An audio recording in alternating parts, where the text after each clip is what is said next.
Hello, and welcome to the Curse at Ravenspire live play Dungeons & Dragons podcast. I am your Dungeon Master, Doug Kapoff. With me are our players, Ethan, playing Rivers, the human fighter. Drew, playing Lysander, the elven bard warlock. Kevin, playing Casimir, the Dampier sorcerer. Pat, playing Roderick, the human barbarian. Darren, playing Calsolus, the tiefling rogue cleric. And Jeff, playing Zora, the reborn ranger. This is the When Bards Attack podcast.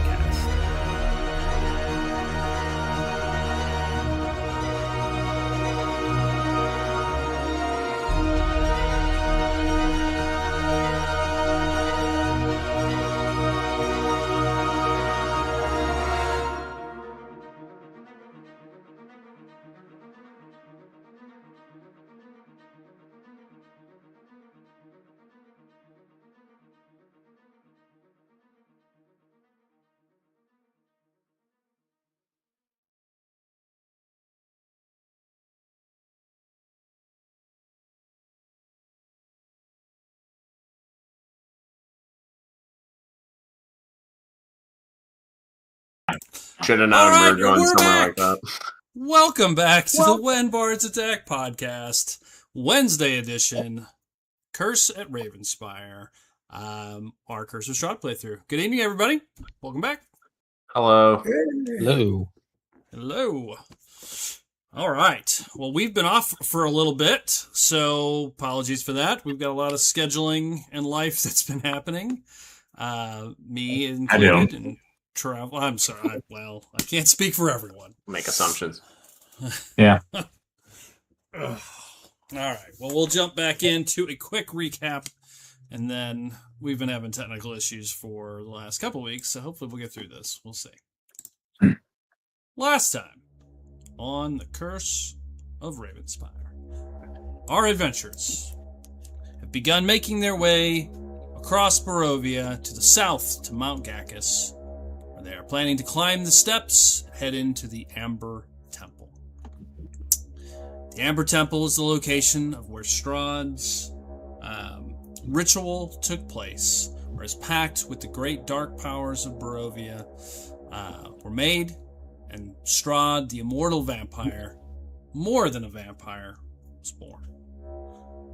Our heroes know that there is 4 seeds in Barovia, magical seeds that created the world, this land of dread, 3 of which you generally know where they are. The 4th was used to complete the ritual and is currently, you believe, housed in the Amber Temple. With it, you hope to complete a ritual that may break the curse of Strahd, making him mortal once and for all.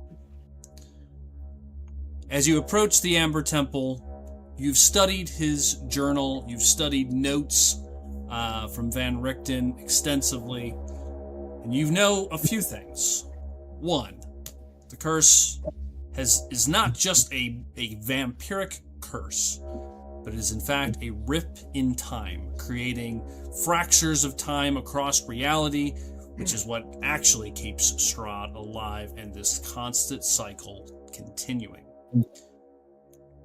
You also know that within the temple there is some sort of guardian. Some sort of guardian that is protecting the seed, or was left to protect the temple itself. And not much is known about it outside of the scribbled notes from adventurers that have tried to enter and tried to leave Barovia. What you know is really falls down to one riddle that you guys spent some time discussing last time. The keeper is never where he stands. Strike the hour before you, and yesterday shall restore it. Strike it again, and tomorrow shall remember. Only when memory and destiny are silenced may the present finally grow still. You've talked about various thoughts about these meanings and various riddles similar to that throughout the notes. What you'll encounter, you don't fully know yet. You've traveled further north up the mountainside where you came to an old guard tower tower, some sort of a gateway to protect the pathway up to the Amber Temple.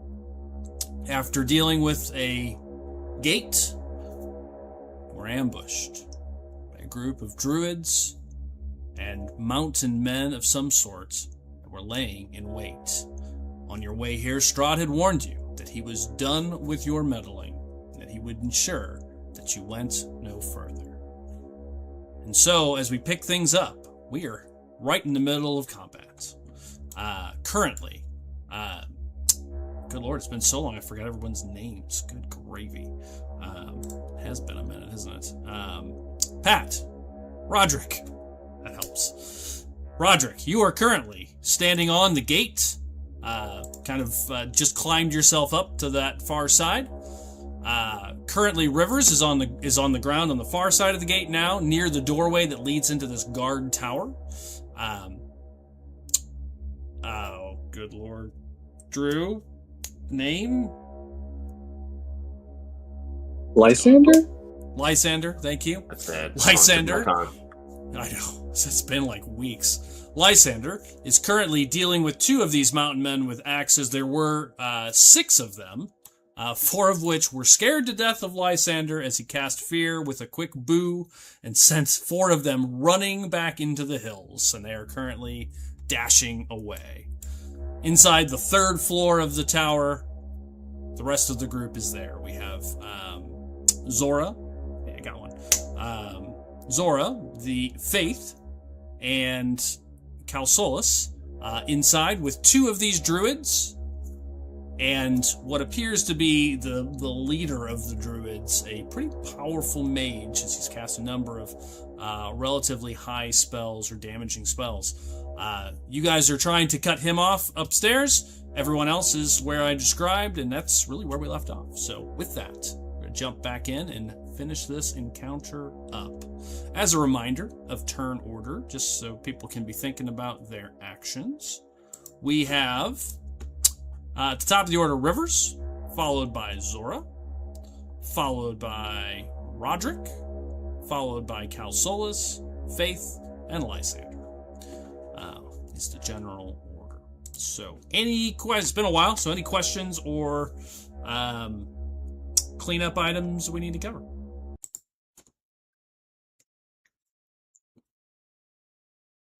If not, we'll jump in. For our listeners, as we move into the Amber Temple, I have modified it quite a bit. I have shortened it because I'm pretty sure it could be a 6-night dungeon crawl. So I have turned it into a little bit of a thinner part of the story. 6 nights. Amber I am Temple, not a level huge fan 8. of just straight up dungeon crawls. So making sure that this didn't just go on for weeks, I did trim it a little bit. So if you've been listening, I've stayed pretty faithful to the book on many things and locations. I've done some modifications there and here. So just heads up on that. But with that, here we go. We will start with Rivers. Rivers, Hey, you are down in the snow. 2 of these wild men are on either side of Lysander, trying to chop him down like a cherry tree. Turn it over to you. Yep. Here I go. I'm gonna do some basic fighter shit and go and swing at this guy with my sun's sword. All right. Oh God, 12 to hit. 12 does not hit. That's a he damn ducks shame. underneath that swing as you come in. He growls at you, and he looks feral. Growl back at him. Please do. All right, swinging again. Ugh, 16. That is a hit. Hey, All right. you want to see bad rolls? Kevin rolled 3 natural ones in a row on Sunday. So I mean, we've all been there. We've all been there. I don't know if we've been there. I think that might have been a first. I'm gonna roll damage twice and take the higher one for savage attacker. Okay. So that'll be 10 damage radiance. And then I will slap on a Slap Hey, do me a on. favor. Yep. Before you do that, you can attack again. I can't believe I remembered this, but they all did attack recklessly. So that first one would be your first hit, technically, since all of these would be at advantage. Sounds good. Here comes the next one. That'll be 21 for. Hit. You can crit God fish. bless. For 7. Okay, you can crit fish that one if you'd like. What does that mean? Roll again to see if you get higher, because it's technically an advantage. Otherwise, I'll Nope. just take the Wrong 7. way. Did not. Oh boy. Crits. He Got it. Certainly He didn't not. crit. Yeah. All right, so you swing once, connect. Anything you want to add to that now? Yeah, I'll add a trip attack if I can remember how to get there on D&D Beyond real quick. Okay. So my superiority dice is a 1d10, so that's an additional 4 points of damage. And then I think he succeeds on a strength save, if I remember correctly. Strength or con? I can't It might remember be. which. Hold on one second, sorry. Probably strength. Trip attack, expend 1 superiority die, add to dex. Okay, add to the damage roll, large or smaller, succeed on a strength save, or have the prone condition. And I don't know what the save is. Oh, here we go. 8 plus strength mods, so 16 DC. 16. Oh, sorry, plus proficiency. So, where's my proficiency? Plus 4, 20 DC. 20? Is that right? Well, hold on. If a maneuver requires a save, its DC is 8 plus the strength or dex modifier, your choice. My strength modifier is 4, not 8. I apologize. So it's 12 plus proficiency bonus. So 16. Final answer. That sounds more what I was expecting. Somewhere in that range. All right. Plus 3 on this. 20, trust me. All right. He is raging, so he will be doing this with advantage on the strength. Oh, wait, it's the same. My apologies. 16 on the dot. Holds it up. Got it. Tries to trip him, burn his leg a little bit. He is still up. Anything else? Nope. That's it. After that, it is over to Zora, inside the room with the group.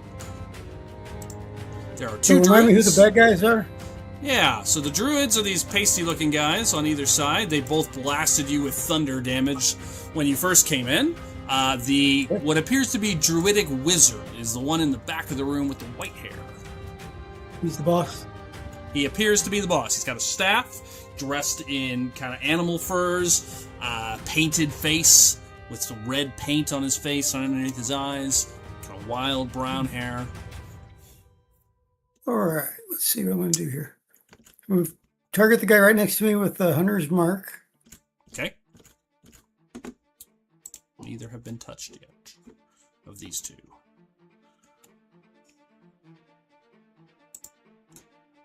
And Hunter's mark. yes, Check.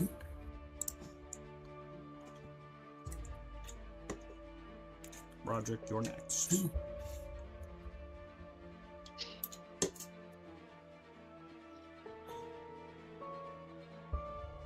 Okay. And then I'm going to use, I think, Val the Reaper. We have to attack and stay invisible. Okay.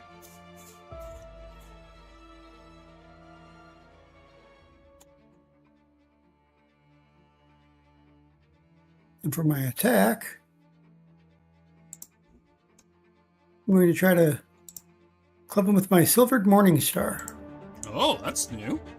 I've had it the whole time, I just haven't used it yet. I was saying we haven't seen it since the dungeon whip got found. As soon as I got that tentacle thing, I was all over. All right. 2 strikes. Fired up. Okay, here we go.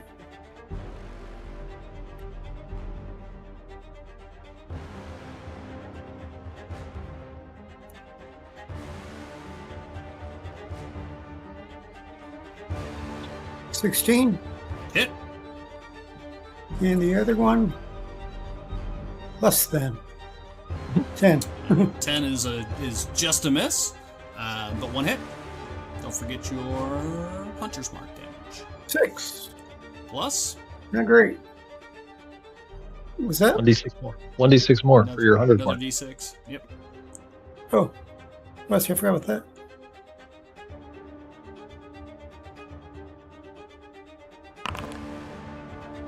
Another 4.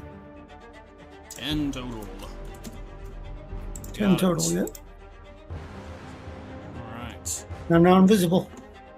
And you go invisible. Yes, I need to get the dice roller up on the screen. Do that in the background real quick. Alright, next up it is the Druids. Here we go.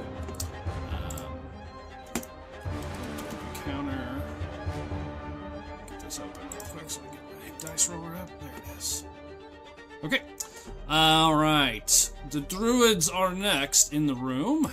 The smaller of the Druids, the regular ones. This one next to Jeff. Yeah, he is going to...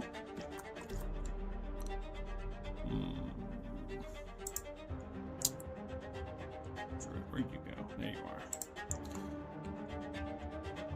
you are. He is going to hit you with his staff. That's all he can do at that range. Hit who? Jeff. Oh, he's You see me? Invisible. Yep. Nope. Well, you're invisible. He knows you're generally there. He'll take the disadvantage attempt. So this will be a disadvantage. That is a 12 with disadvantage. He swings and misses. The second one, however, you see him pull his hand out. You see a small, little dollop of flame appear, and she chucks it over at the at Faith. Is Faith down there? I couldn't remember. She actually Faith on is the right. state floor? Yeah. She just killed one of them. Okay. There was another druid in here, I believe. That's Okay. who finished that one off. Okay. Can't remember. It's been so long. Who did it? But Yep. I have one marked at 0. All right, here it comes. Flamey Flame with a 13. I assume goes wide. Yes. Very wide. Out the window. Yep. All right, and that's those 2 druids, and that is it. Okay. After that, it goes to Roderick, followed by Calsolis.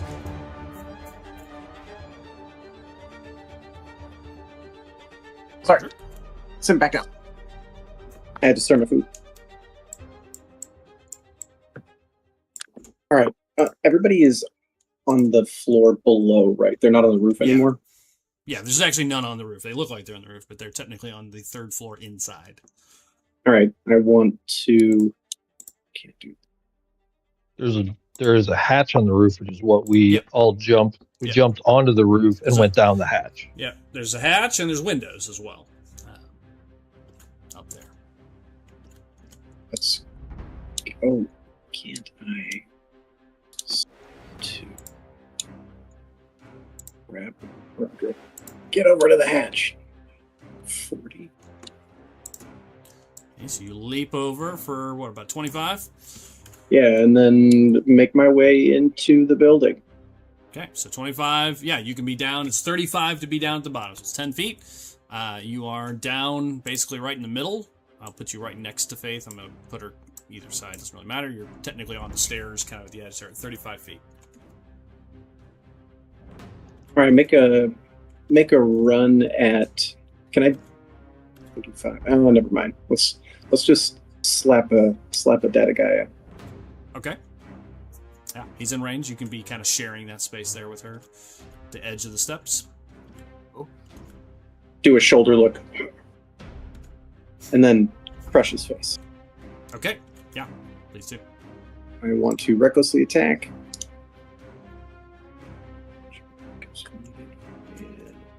Oh my gosh, I forgot to do all this. Okay, that's actually 26. Hits all day long. And, we're going to recklessly attack an additional time. Okay. 24, 26. 2 hits. The first one is 11 plus d6 plus 11 regular, 5 radiant. So 16. Got it. And the second one is, oh yeah, You can stop 15. Had 1 point left on the first swing. The second one will definitely finish. As you wheel back around, you just crush the guy's skull in and drop him to the ground. Rawr. Except more Roderick. Okay. Anything else, Roderick? No. Calsolus. All right. So I look, standing there in front of this wizard druid.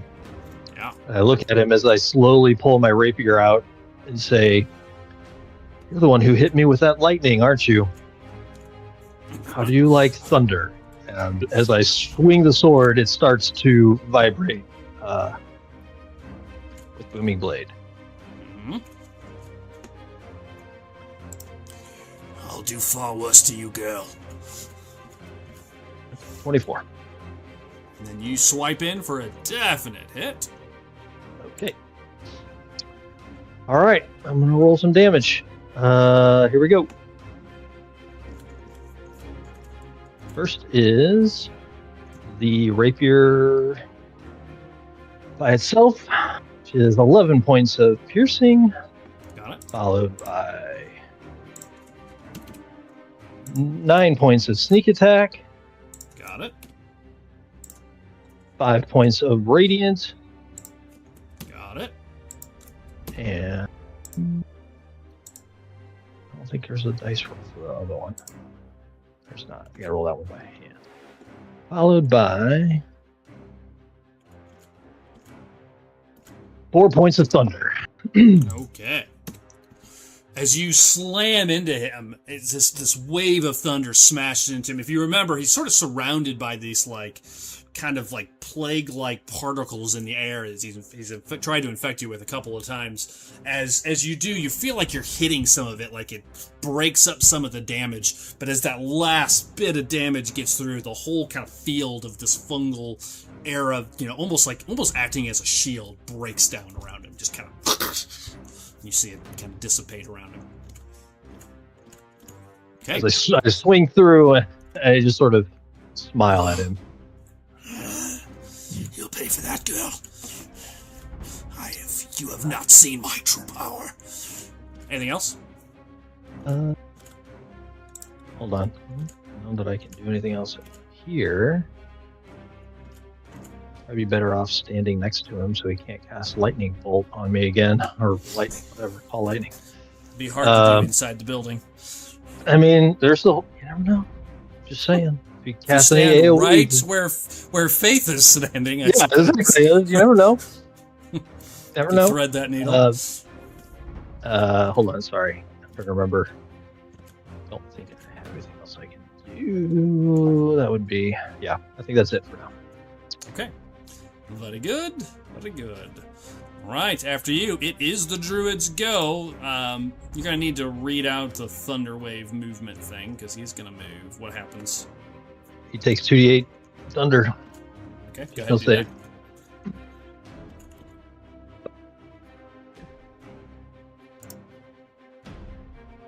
Another 13 thunder damage. Ow. All right, yeah, you see, kind of holds his head as he steps forward. Ah, you bitch.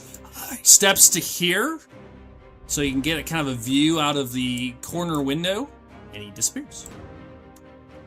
Gonna bonus action Misty Step. Mark off spell. Stand by. Oh, it's freebie for the first one. Mark that off. So much stuff. There it is. And as soon as he appears out the window, Rivers, you would see him up there. Kind of points his staff at the room, and all of you start to see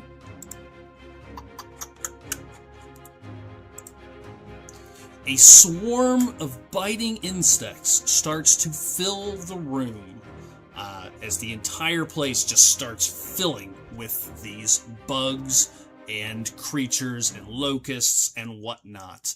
I need everyone, including the two villains, to make a... what is it? Some sort of save?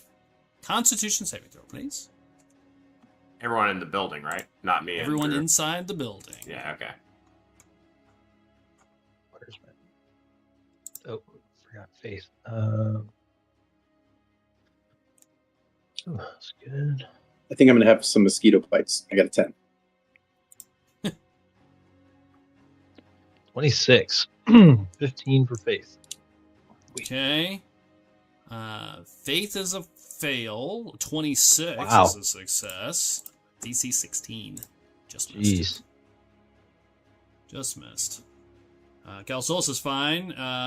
Zora is not fine. Roderick is not fine. Actually, I'm gonna use my fanatical focus.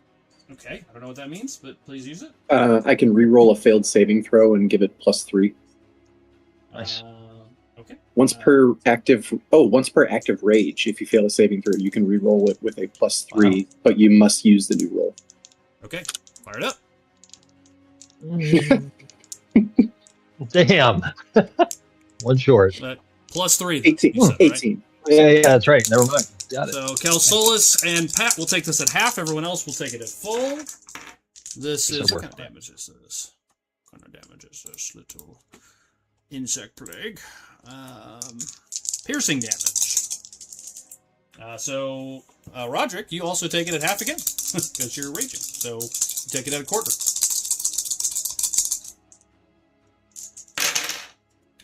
That is 9, 15, 16, 17, 18. Bugs bite what they can't see.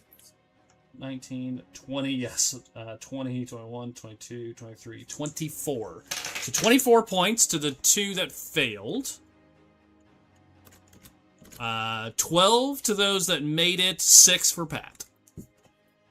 That kind of sucks. Okay, 4. The whole room fills with these insects.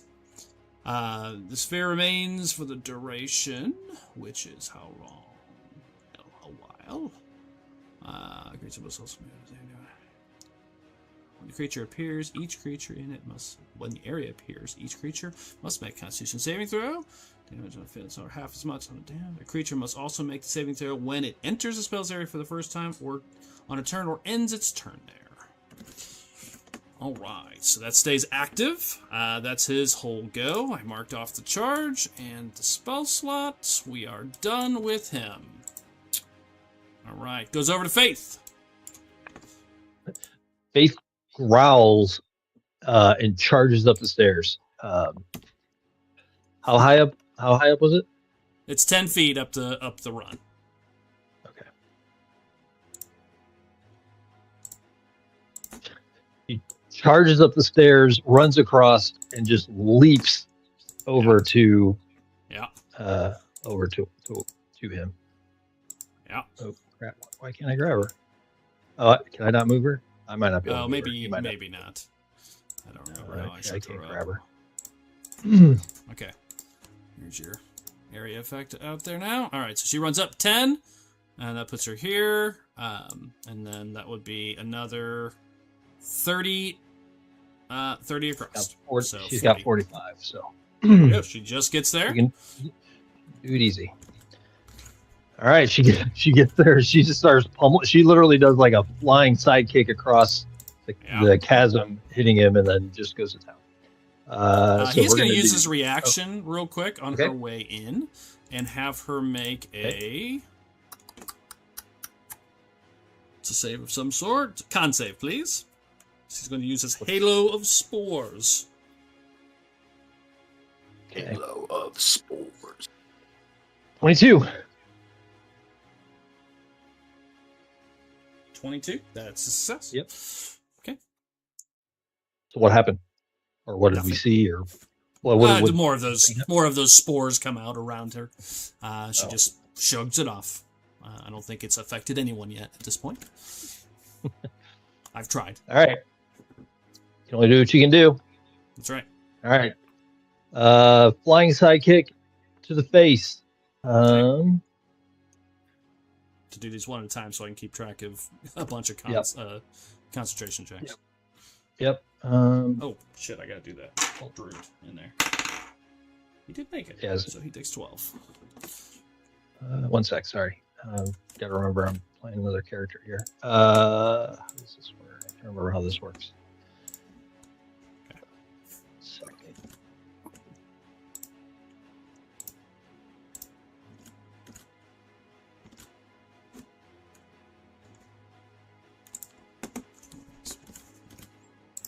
is her? You pull her up. Trying to remember how she activates her stunning strike. If she has to activate it after a hit, or if it has to be a called. I think it's after a hit. I thought it was you just two, call it but after you hit. I'm 90. I mean, that's how Jason always does it when he.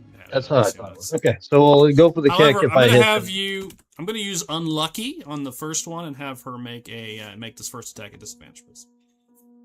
How's that? What's that? I'm gonna use my lucky. Oh, is that a reaction? Actually, I gotta look. He has the lucky feat. You have 3 luck points. You spend nope. You just mark it off. Give her disadvantage on the first one, please. Okay. Go back here. Who's disadvantage? Okay. Yep. Oh, that's not bad. 18. Protected by the fates, but not protected enough. All right. That's So the first one will hit, I guess. Yeah. Yeah. Yep. All right. Here is the force damage from her kick to the face. Bottomed out, 6 force damage, and I think he has to make it save. Where is it at? So here it is. Okay. You hit with a monk weapon. Got it. Yep. Okay. Did not break concentration. Okay. DC was on that. Con save. Another con save. Yeah, he's got to make a con save. Okay. I'll roll that. What's the DC? 15. 15. Pretty big. This con's middle of the road. That's a natural 1. He is stunned. Yes, he is. And I believe that means down goes his concentration Yep. regardless. Yes? Yeah, I think it does. Bam.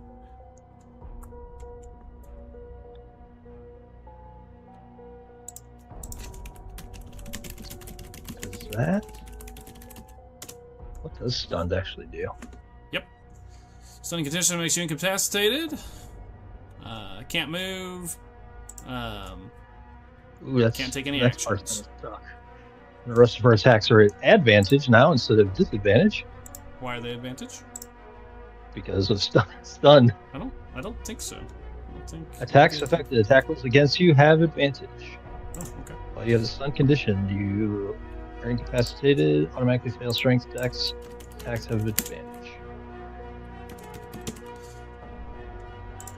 And I believe he misses his next turn. Yes, that much is true, for sure. All right. She's hits the ground and then just comes up with an uppercut for the next attack. Ooh, those 2 shitty rolls, even with advantage. Hit 12. That's a miss.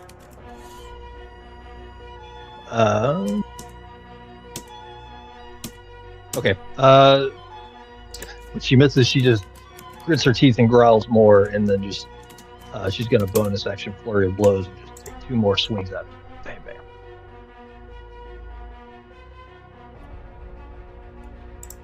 First one.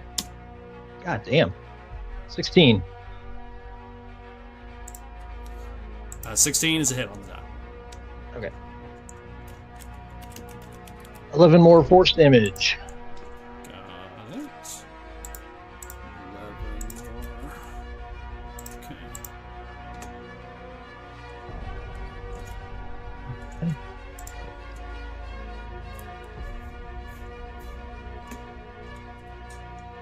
I don't think you get advantage in the 2024 rolls on incapacitated. It's not incapacitated, it's stunned. She is incapacitated while stunned. No. The effect is incapacitated. Is the official effect. No, the condition is stunned. It's in the. What? The target has the stun. Stun condition. Oh, okay. No. Stun. Stunned includes incapacitated. I was reading the wrong one. Very good. Anything else? Yeah, one more hit. I was wanting. Okay. Last hit. Shit, the last one did hit. Whatever. Okay. Oh yeah. So this last one, she hits him with that last hit, and this time she essentially grabs him and throws him to the ground. This will be a trip attack added to this one, and he automatically fails. So he is also prone, stunned, and incapacitated. Okay. Did you already roll a hit on that one? Yeah, just rolled it. Okay. I rolled a 23, so I'm pretty sure I hit. Yep. 6 on the standard, and then an extra 2 for the trip attack. Got it. He is now stunned, prone. Not having the best day. Not having his best day. She's just standing above him, just huffing and growling at him. Yeah. He is bloodied and bruised. Lysander, over to you.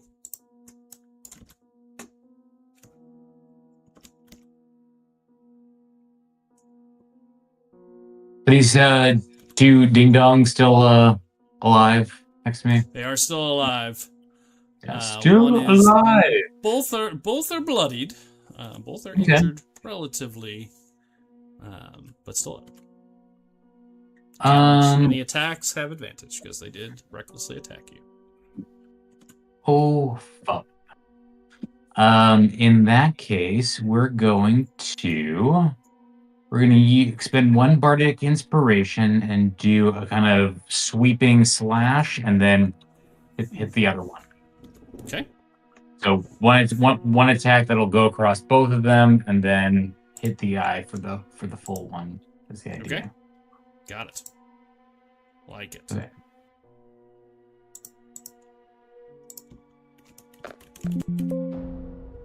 $22. Yep, hits all day long. Okie doke. So, let's see, what does this do? Sorry, hold on a second. Deal extra damage to the target you hit. And it is on fire, if I'm not mistaken. Or maybe, I don't remember if this was on fire. So you hit one person, you do your regular damage on the one you're attacking, and then your bardic dice goes to the one next to him. Right. But I'm trying to see what the damage is for the hit. Because the slashing attack, it's only what I roll on the dice that gets transferred over to the second person. Yeah, so you roll your regular damage for the first guy, and then you roll the bardic dice for the other guy. I know. Okay. Then I was just reading what the actual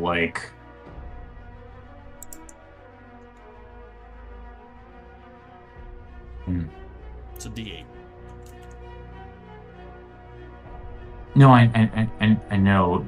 Mine is the scimitar is a D6. Yeah, so you roll that for guy number 1, D6 plus 7, and I think it's on fire. I do believe it is on fire. Okay, that's what I was looking for. So there's an extra 2d6, and then there's a smite kind of built into this thing, which is another 3d6. Okay, gotcha. All right. Sorry, a minute. You're good. Of course. 8. Got it. So that's 1 that gets transferred over. No. That's just. I'll get you the transfer over in a minute. Okay. So do your fire damage. 8, so 16. He's dead. So first one dies, and then the what carries over is you roll your D8, which is your bardic dice, and that goes to the other guy. Oh, I see. I had to read it a couple times myself. 3. 3 to him. Ow. And then you're swinging at that guy separately. Mm-hmm. Advantage, don't forget. You got a 16. Still hits. Fire damage is still at play. 4 plus... I think the smile one goes off once. 5. So, 16 to that boy. Okay. Anything else, Lysander?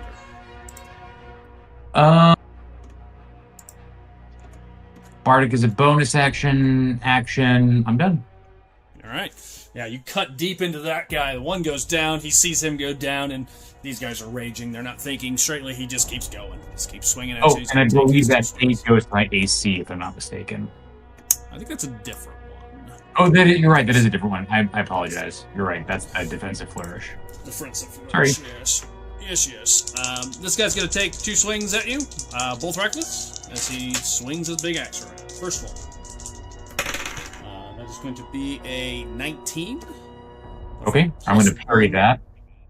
Okay, so you're at 17 currently. What's the parry do?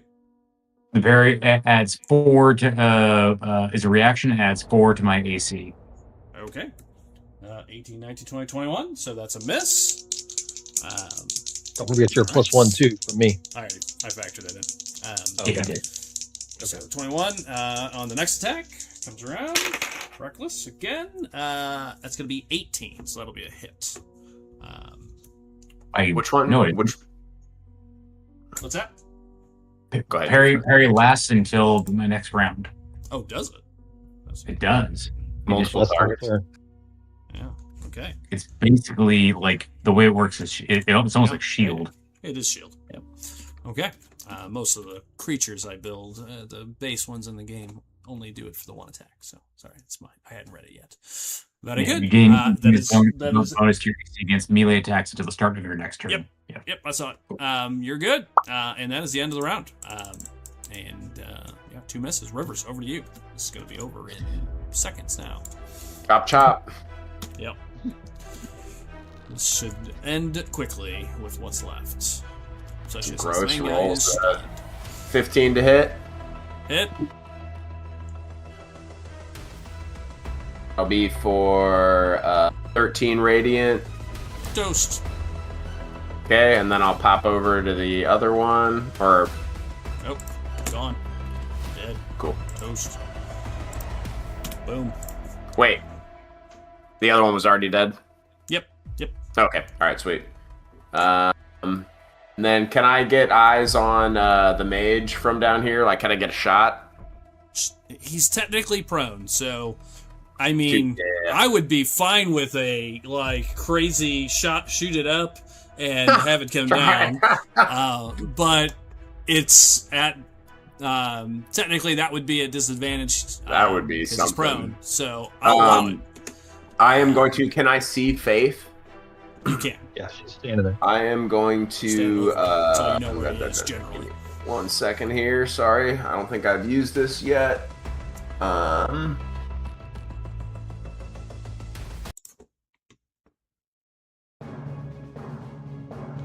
going to use Commander's Strike, replace one of my attacks to direct a willing creature who can hear or see you to immediately use its reaction to make an attack with a weapon, so I'll use that on Faith.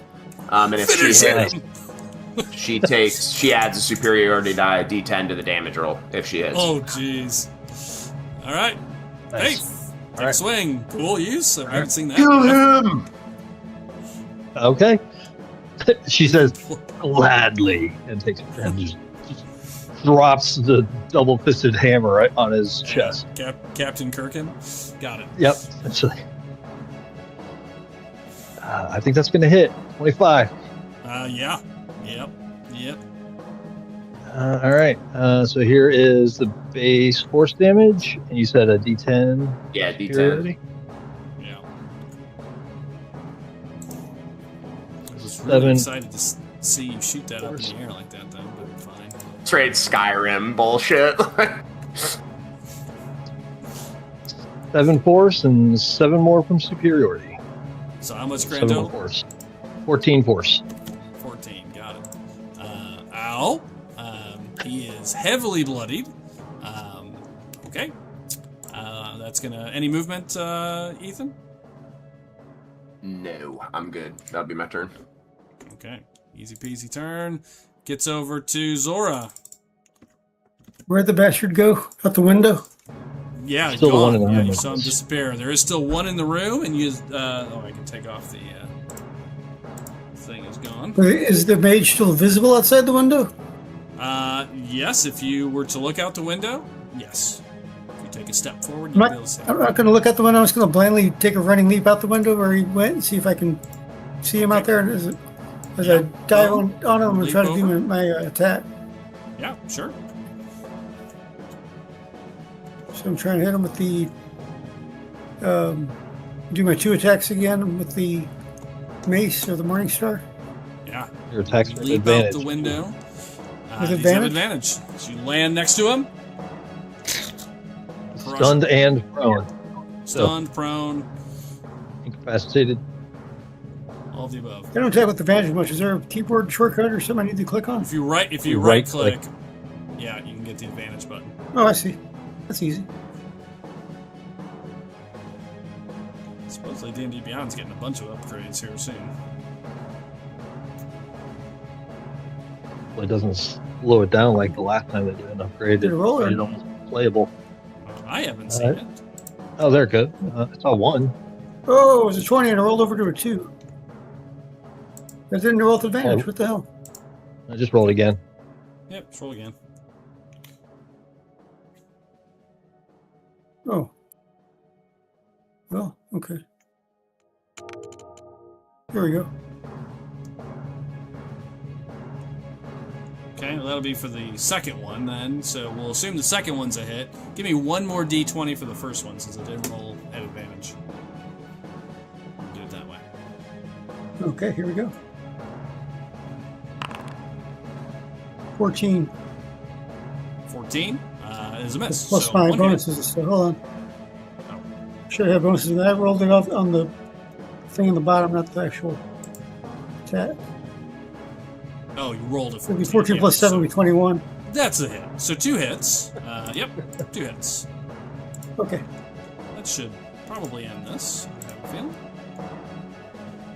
Sure, Morning Star is piercing, but Oh, 6 for the first one. he's just an old druid. 5 for the second one. 11 points. 11 points. I forgot to put my Zora, 100 as bucks you, on them, but yeah, you did not. It doesn't matter. As you bring this hammer down twice, second one crushes his chest in as you slam into him with the Morning Star. shouldn't have brought the bugs. I hate the fucking bugs. Wow, didn't realize that was so personal. Good to know for the future. Good Yep. to know. As he dies, so literally as you see the life come out of him, as this hammer strike hits, so this Morning Star slams into him, you see his back arches, and you see this green energy sort of kind of pulse from his chest, go out to his hands, and you see it almost kind of pull into his chest, and with a bright green blast of light, just shoots up into the sky, and you see his whole body go rigid and turn basically almost into a zombie-like form that's left there. Very instantly, like all the life is just drained out of him.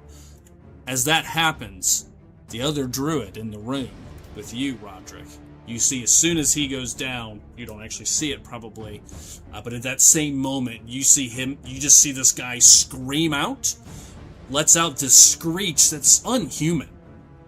And as it does, as you turn your head to see him, he kind of lets out this scream, drops to his knees, and by the time he hits his knees, he is also a zombie of sorts. Just looks sort of like he's been dead for some time, and the body just crumbles to the ground. Interesting.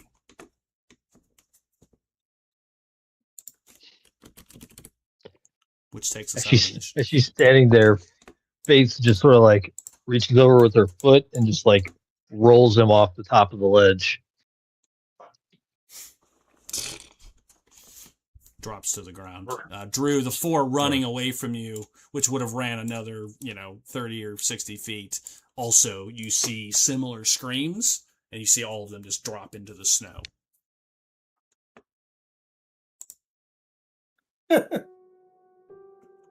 Thanks, Drew. All goes quiet.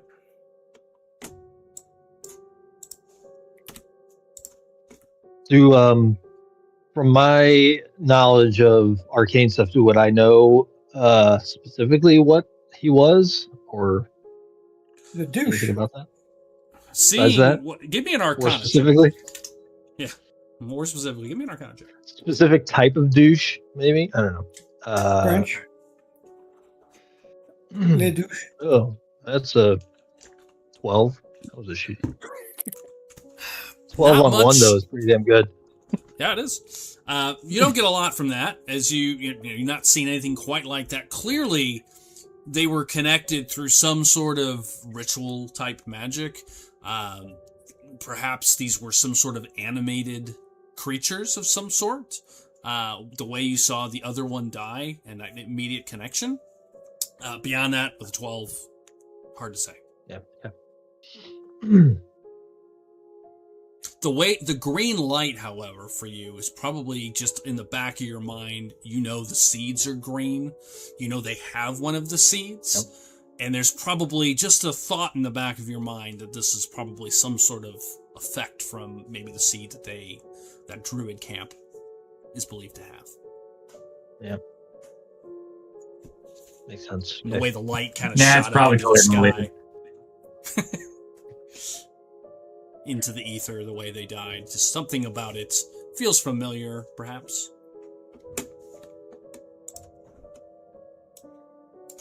We're out of initiative. I guess start looking around the room here. Like, what do we actually see in here besides The building. couple corpses?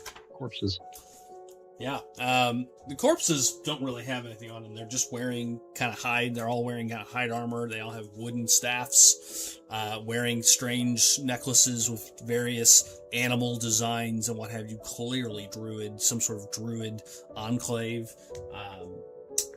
The only one that looks unique as you guys start to move around, the staff that he was carrying definitely has a bit of an orange and kind of yellowish glow and hue to it as it lays, on the bridge here on the wall, Jeff and Faith.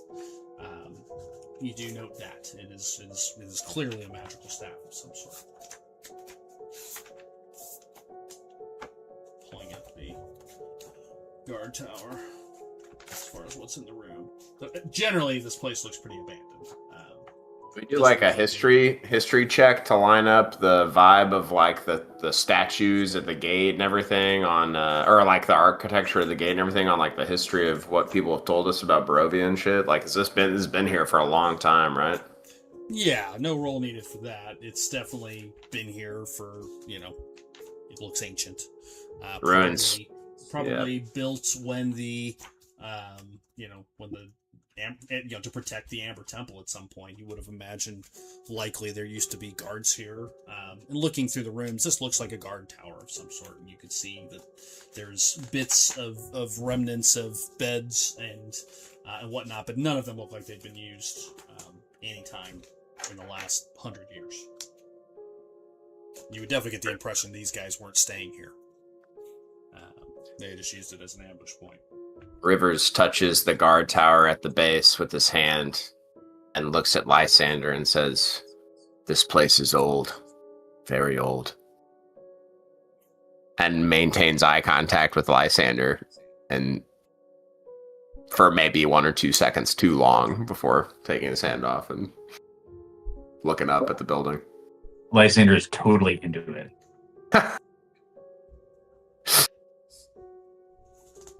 Are you checking all 3 floors, just for my own knowledge? Yeah, on the way, might as well on the way down. Okay, head down. The second floor has a similar vibe to it. More of a common. The third floor looked to be more of like a bedded area. Again, at this point, it was basically destroyed and ancient ruins. The second floor definitely gives you a vibe of more of a kind of a common space. You can tell there was an old kitchenette and whatnot, a small table, another couple of spots for some cots. Again, it's not a very large building, but what catches your attention as you come through the second floor, as you come down the stairs down to the second floor. Switch? No. There is a glowing on the ground, on the floor, a green circle that looks to be, without a doubt, no kind of check needed, maybe to get more details, a check will be needed, but a glowing, what appears to be teleportation circle. Similar to the one that we have back at the house? It's very similar to that one. Okay. Yeah, I mean, I'll give it a check, and I'll as I sort of like, I just kneel down next to it. I take my finger up to my head and it sort of lights up as I give myself guidance to see if I remember what I remember about these sort of things. Yeah. Still not a great roll, but it's still better. 22. 22. So, as you look, it's definitely a teleportation circle. It has very similar patterns and runes to that of the one found in the young boy's house in Vallaki. This one, however, appears to be complete and functional. There is a power word written within the runes that allows it to be activated. Based on what you believed of the first one that you found, essentially within the runes are coordinates of a sort, spatial coordinates that are mystically sort of built in. This appears to also lead into potentially a different area of Castle Ravenloft. It's like the address is very close, but not exact from the other. Okay. Interesting. And there's nobody here with me to tell that to. Okay.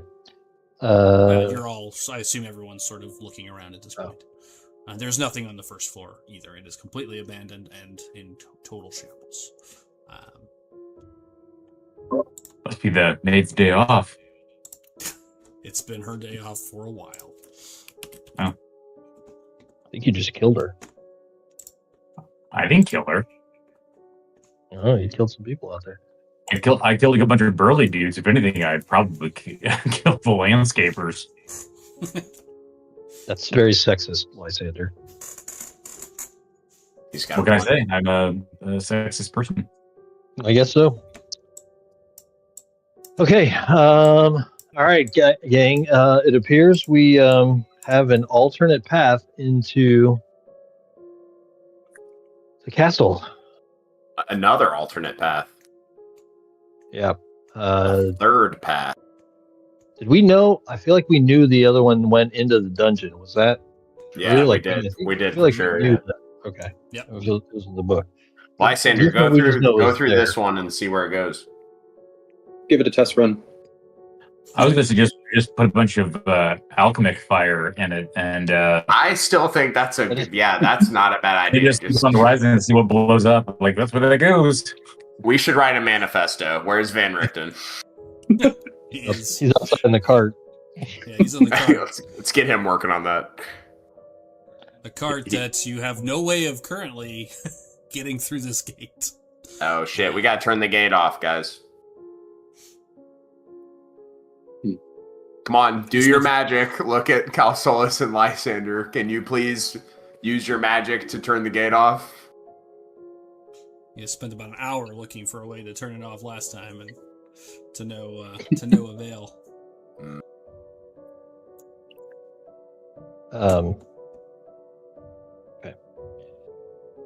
We didn't look on this side of it though. No, I guess we could Drew take a look did. at it. Drew did. There is no visible way that you have seen to turn off the gate.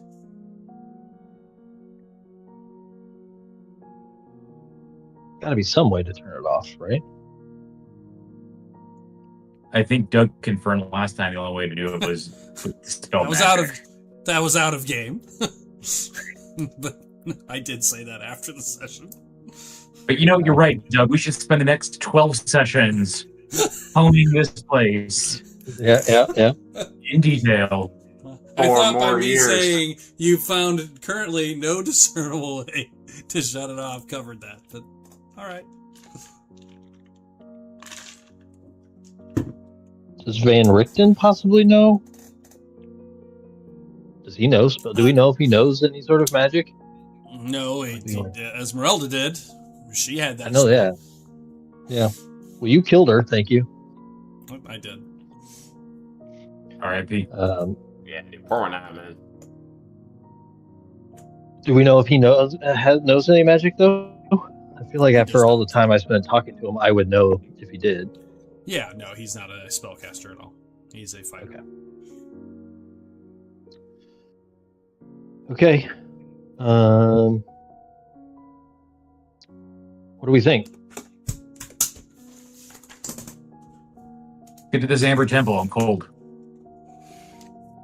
Oh, that's going to change when we get there. You can go walk through the fire again. Have some kind of a something. We could unbuild the cart, bring it over piece by piece, and rebuild it. Yeah. Sure. No, we'll just burn our herds on this thing. We'll just bring it up over a mountain using like Dude, the local hold villagers. on. Hold on. How heavy is the cart? That's a few hundred pounds. Dude, me and Roderick. There's no horses, luckily. We could tie ropes to the cart. Me and Roderick will stand at the top and just pull it up in the wheels on the side of the wall, and then I don't know what we'll do after that. Lower it down. Could be difficult. Lower it down from the top. And You then just lower kinda- it down from the top. Yeah. I mean, you guys are strong enough, and it'll be an absurd roll. But if you can make it, like, you could spend an hour, like, pulling this thing up and over if that's what you want to do. We'd also have to do that on the way back. Wait, where are the horses? They're magical horses. Oh yeah, it's magical. Yeah. So wait, that I means if mean- we accidentally drop it, it probably won't break. Mm. I mean, how far away from the Amber Temple are we? Do we need the cart? Or should It we leave looks parked like here? another. You would estimate because you could see the side of the mountain from here. Up ahead, you can see there is a large stone bridge that crosses the river. You can see that from where you're at, and then past that, you imagine probably by walking, looking kind of up the side of the mountain, you could estimate it around 4 hours on foot. I don't know. I think we should pull the cart over the wall. Do we I'd have say it'll rope? take at least a half an hour of effort. I like this plan. I'm excited to be a part of it. But how much time would it save us if we got it over? Yeah, you get there in probably an hour with the horses at the speed that they move. Just a few So hours. we're still plus 30 minutes then. And you're plus 2 hours. Plus hours. Oh wait, yeah. Oh gosh, yeah. Think about if we destroy the cart, then Van Richten has got nowhere to stay while we do this. So do you think we should leave it parked? Just like leave it parked on the other side of the wall and hoof it from here? Yeah, Did we check what zone we were in? Do we know if we can leave it there Yeah, for it's a overnight while? Or is it parking like- on that side of the wall. I think we just What took days? care of anybody There's who might gotta be be a worried way about to it. turn. I don't want to get a ticket. Not in Barovia. Tickets Yeah, in Barovia I'm back are here bullshit. for- They're hell, literally. Dude, does anybody remember the dance? Can I go up to the fucking Ooh. do the dance? There's really no way to turn this thing off. There's got to be a way, guys. Check for hidden switches in the tower. You have checked. If you would like to spend 10 minutes, I can God bless. not let you roll and let you know that you find nothing. I didn't write it. I'm just reading it out of the damn book. Well, you really can't turn this thing off. It's just a Dispel magic never-ending. is the dispel magic, and it Oh, only okay. temporarily shuts it off for like an hour or maybe a few Got it. minutes. All right, well, we'll leave the cart and walk. So It's we fine. don't spend the next hour discussing nothing. I'm going to tell you, you find nothing. Keep looking. No. Yeah, I'm down. Let's Gotta be here just- somewhere. I do think it would be a straight testosterone little romp to pull this fucking cart up to the top of the wall. Just two meaty guys, but we don't want to drop it and break it, so it's probably the safe bet to leave it. Are you, Rivers? Are you actually like searching the tower for? Yeah, I mean, Yeah, sure. While he's doing that, Doug, I would like to cast ritual cast identify on the staff while they're searching for Okay. The gate, for gate controls. make the use garage of the door opener. time. Yeah, Yeah, while they're sure, doing might that. as well. Yeah. Sure. Yeah, it is a. Here it is. Inventory. It is called the Staff of Swarming Insects. Makes sense. Honestly, that's staff. What it does. The staff has 10 charges. Regains 1d6 plus 4 charges every day. While holding the spell, you can cast either the spell Giant Insect for 4 charges, or Insect Plague, which is what I cast, for 5 charges. So essentially twice a day. That's it. That's all it is. It has currently 9 charges, or excuse me, 5 charges. So he cast it once. And they come What back kind on of insect do you cast? At dawn. What was that? What kind of giant insect? Is it like a fly or something? It's the spell Giant Insect. I don't know what that spell does. I will look it up.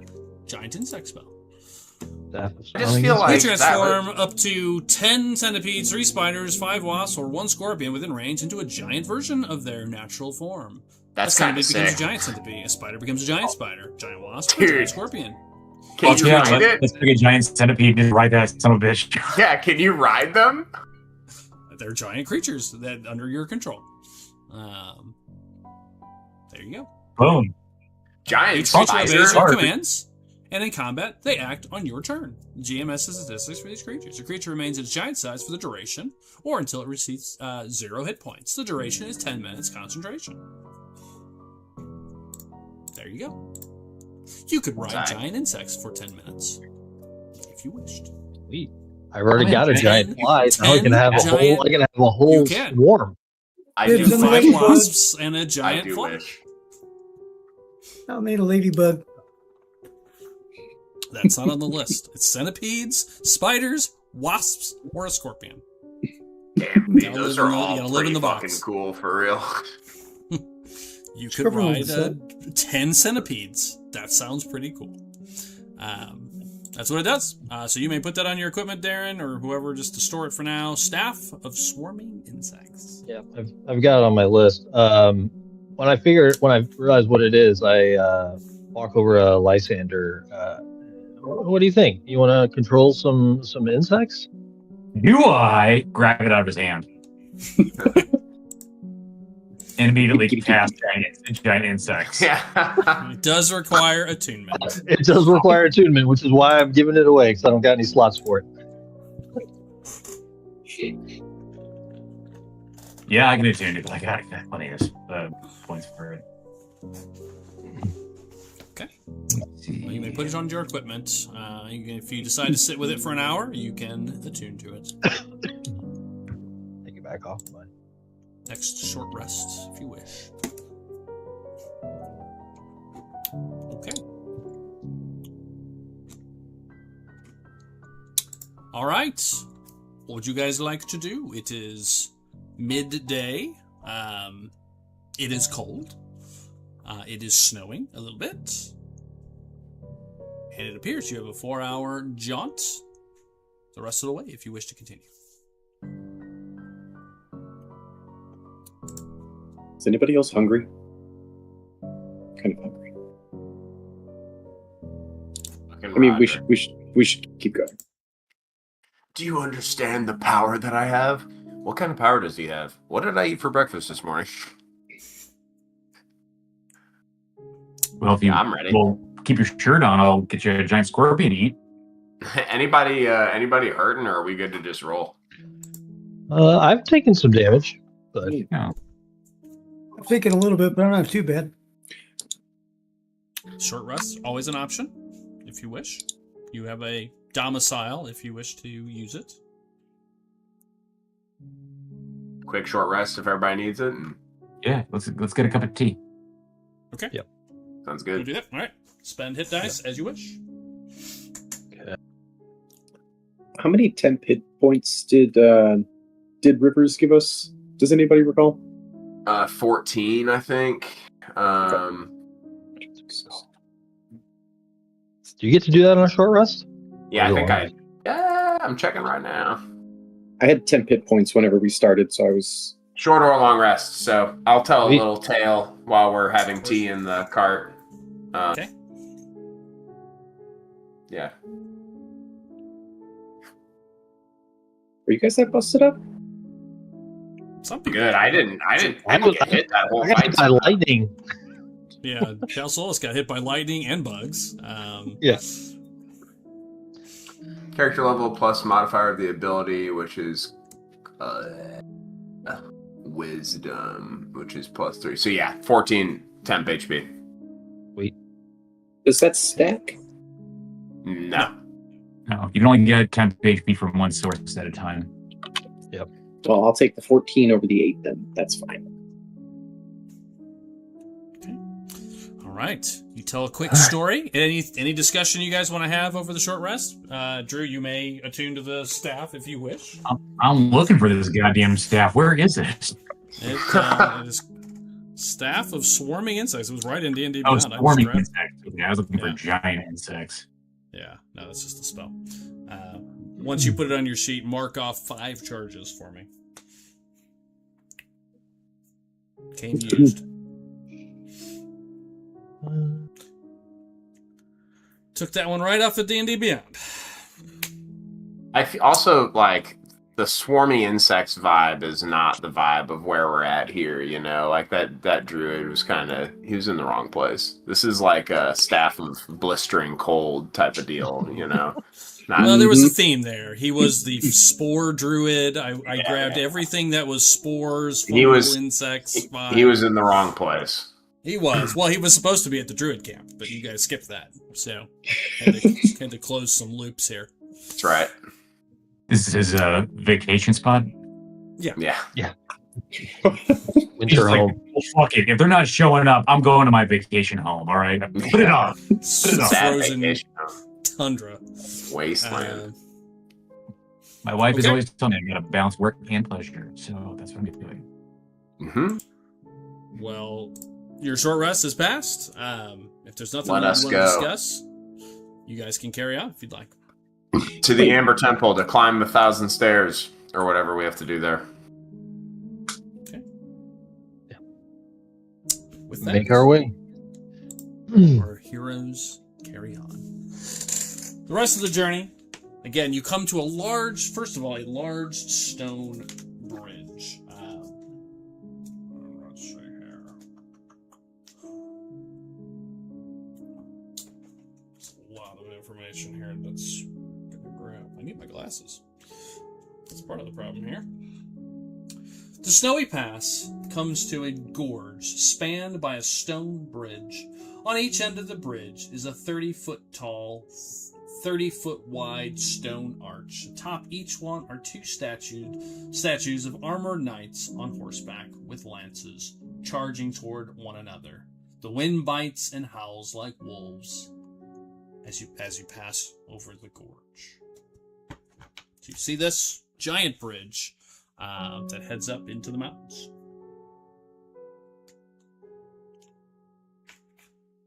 Doing Step anything away for a here, minute. or I will just- be right back. Sorry. You're good. Yep. Doing anything of note here? I will remind you, because it's been a few weeks, as you get a clear view of the mountain, as you come to the gorge and come to the bridge, which is just a few hundred feet up, you all would see it. Drew saw it once, and then kind of combat ensued.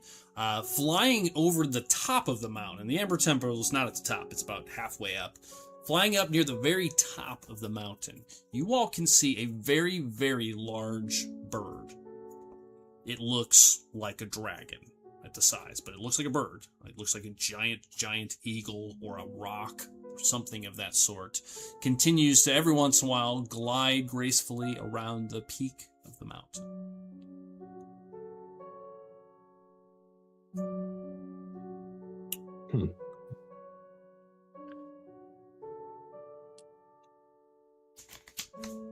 I've always wanted to catch a Quetzalcoatlus. I don't think that's what that is. But feel free. Climb on up there and get it. Yes, feel free. Climb to the top. See if you can jump onto its back. Would you like to continue across the gorge? Sure. Yeah. Okay. You travel on. Nothing else occurs through the next sections. You cross the bridge and start making your way up the mountain side.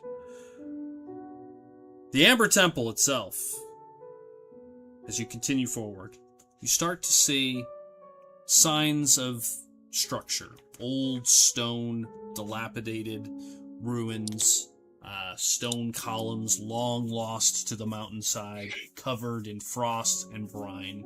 This place is getting colder and colder the further up you go. Let's see, where's the description of this thing? Here we are. The road eventually begins to fade away under a covering of snow, but it takes you far enough to see the facade of some kind of temple carved into the sheer mountainside ahead. There we are. The front of the structure is 50 feet high and has 6 alcoves containing 20-foot tall statues. Each statue carved from a single block of what looks to be amber and depicts a faceless, hooded figure, its hands pressed together in a gesture of prayer. Between the 2 innermost statues is a 20-foot tall archway and a staircase leading up to it. So as you guys come around through the side, the road pretty much just disappears into more of a mountain kind of pass, covered in snow to the point where you're pretty much ankle deep plus throughout most of this as you travel. But then, yes, you come to this giant 50-foot tall structure made of stone that appears to be carved out of the living rock of the mountain. And you see these 6 amber statues that are clearly visible in the what's left of the daylight. It took you about 4 hours, so daylight is starting to fade. You got another hour, maybe 2 at most. But the light kind of glimpses over the kind of golden amber rock, creating kind of a little bit of a reflection in the light. And between them, these 2 giant doors. But first, you have about 50 steps, not 1,000 steps, whoever said that. About 50 steps, stone steps that lead up into the facade itself. That's what you can see from here. I was expecting it to look like the walk up to the top of the giant mound at Cahokia Mounds. Like, it's been about 38 years since I've been there, so I mean, it's probably not quite as tall as it was when you were there last. That's what you see. You guys are basically a few hundred feet from the steps, and so it's a short jaunt up. Is there any sort of doorbell? Ring cam? Anything like that? You don't see one from here. You're quite a few hundred feet away still. Okay. What if I whip out my spyglass and take a look? I know you love using that so much. I do love that you get to use the spyglass every story now. Yeah, you pull out the spyglass, taking a look. You do notice a couple things with the spyglass that you couldn't see from here. Up further and closer to the temple, where the snow is a little bit less, doesn't quite fall as hard because of the structure of the mountain and what have you. It kind of blocks some of it. You could see what looks like there's definitely some footprints up there that look still relatively fresh. Beyond that, you can see the door. It is huge. It's a massive 20-foot stone door, and the door itself appears to be made out of amber as well. And outside of there's some sort of an inscription written on it, which I suppose you could probably read with your spyglass from here. There's an inscription written on the door, and kind of on either side of the door, kind of basically under the alcove of the structure itself, you see 6 urns on a pedestal on either side of the door. The inscription reads as this: "Nothing sealed without sacrifice may ever remain sealed."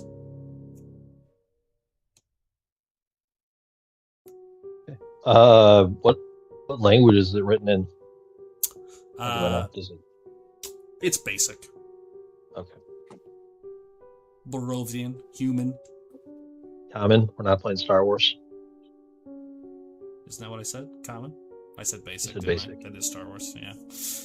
Sorry, I played Star Wars for 30 years. Old habits. Same difference. Same difference. Fantasy Star Wars language makes it the same difference. It's all good. Yeah. All right. Common. Yeah. All right. So I look over. Somebody's been here, guys. I see footprints, and more more poetry about pacts and sacrifice. It's on the door, right? The doors Yep, themselves. it's literally written on the door. The words split the doorway. You keep freezing, Doug. You totally broke up there.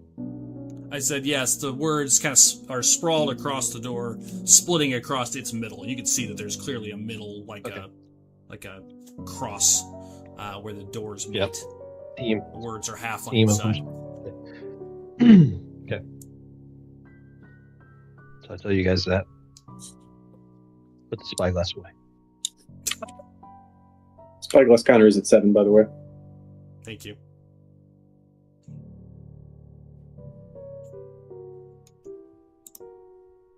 What do you guys want to do?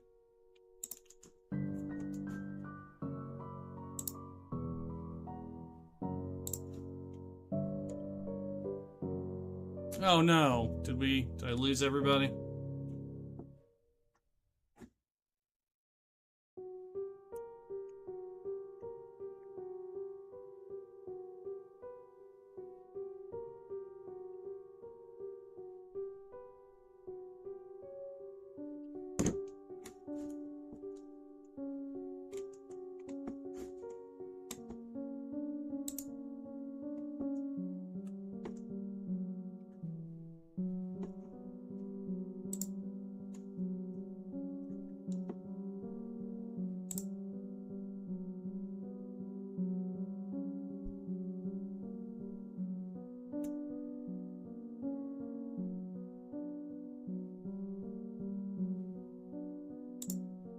Sorry, listeners, if you can hear me. We've had a small technical issue here. It looks like I lost everybody.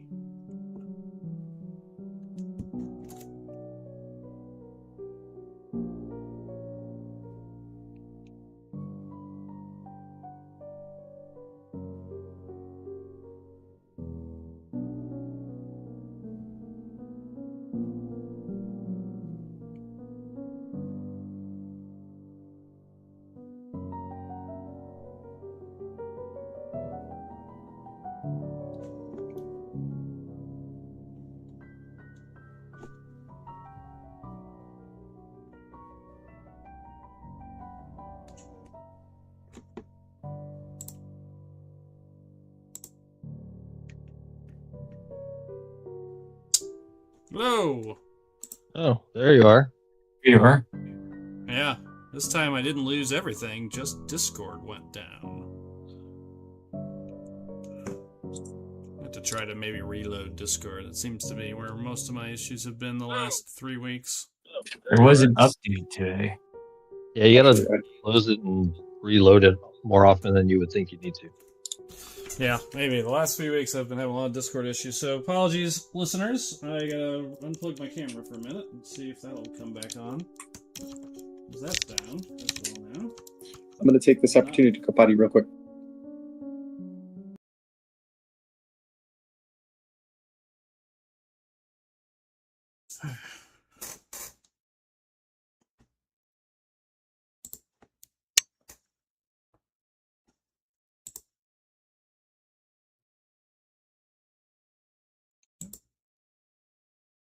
Where did Ethan go? Testing. Can you hear me? Yeah.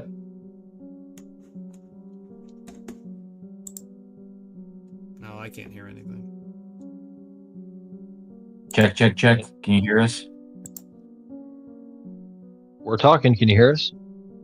Test 1, 2. Check. We'll be Mic right check. back. Having some small difficulties.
Welcome back. Sorry about that, listeners. We had a little technical issues. I'm gonna have to do some soul searching here this week and figure out what is going on before Sunday. It seems like every night we have a problem, but we'll jump back in. Thank you, Drew, for putting a note about our t-shirts. Need to update the merch. Honestly, it's been too long. I need a refresh. Page now. We can put stuff on. All right. Where we left off, you guys are standing about 100, 200 feet off from the stairs that lead up to the Amber Temple. You can see an inscription on the door, as I was trying to describe it before everything broke down, spread across the door on either side of, clearly the door has a separation in the middle. It's a door that's giant, massive, 20-foot stone amber wall, essentially, with the words inscribed, "Nothing sealed without sacrifice may ever remain sealed." And that is what you currently see. Darren, I turn it back to you. You were just talking to everybody. And Yeah, I was just essentially telling them that what it said, and that I saw some fairly fresh footprints, boot prints in the snow, I guess going up the stairs. Is that where I saw them, like on the stairs? Or they actually look like they were coming out of the, coming away from the building. But yes, coming from the stairs, and they look like they're coming away. Okay. So, okay. Do I see, like, where they're heading? Like, are they heading towards, like, us? Like, it's hard to tell. I followed the path of the once they get, I mean, they definitely would be heading, there's really only one pass from the walls that leads out. But as soon as it gets about 20, 30 feet away and it doesn't have any clearance from the structure or the mountain, the snow has covered any real footprints by now. So you can only see them for a few dozen feet before they kind of disappear into the snow. Okay. Maybe if you get closer with a perception check or a tracking check, we can get closer. But from here, that's all you can tell. Did we finish the Amber Temple? Yep, it's all done. Yeah, it's all done. Done. We didn't miss anything because we had all kinds of tech issues once again. So yeah, that's what happens when I leave. We took a forced break. Yes, you guys are standing at the edge of the steps, about 100 feet away from the steps, and there's about 50 stone steps that lead up to this giant, as I described it, I'll re-describe it for you, Ethan. You see the road fades away under a covering of snow, but it takes you far enough to see the facade of some kind of temple carved into the sheer mountainside ahead. The front of the structure is 50 feet high and has 6 alcoves containing 20-foot tall statues. Each statue is carved from a single block of amber and depicts a faceless hooded figure with its hands presented together in a gesture of prayer. Pressed together, excuse me.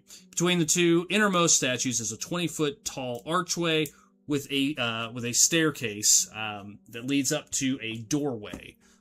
Clearly a door 50 or 20 feet tall, made out of pure amber. Looks like it's sealed to, 2 doors that come together in the middle. You can see a clear crease between the two. And this is what Darren sees through his spyglass. With the words inscribed on the door that says, "Nothing sealed without sacrifice may ever remain sealed." I shared all that and said that there are boot prints in the snow on the stairs leading away from the door towards us. Fresh prints. Fresh enough that we can see them, but they disappeared in the snow after the stairs, essentially. So not super fresh. Is it snowing actively right now? Yep. Still continues to snow. It has been since you guys got pretty close to the gateway, the first gateway. Okay. It's a light snow. It's not a blizzard. The only reason you see those steps is because when you get closer to the structure, the mountain blocks some of the snow, as does the structure itself. Yeah. But with my ranger abilities, can I determine anything about those prints? If you guys decide to get closer, you can attempt to do an investigation check and see if you can get more out of it, for sure. If you guys wish to proceed. Right now, the 6 of you, or 7 of you, excuse me, just kind of standing there with the wind whipping around you, Giant bird up in the sky over the peak continues to fly overhead every once in a while. That's what you see. There's a giant bird in the peak of the mountain. Oh yes, there is. You guys are about a third of the way up, which is where the temple is. At the very peak, you guys can see a giant bird about the size of a dragon flying over the peak. Nice. We should summon this thing. Could be a friend. This could be the monkey man. I am literally the monkey man, says Van Richten, who is standing next to you.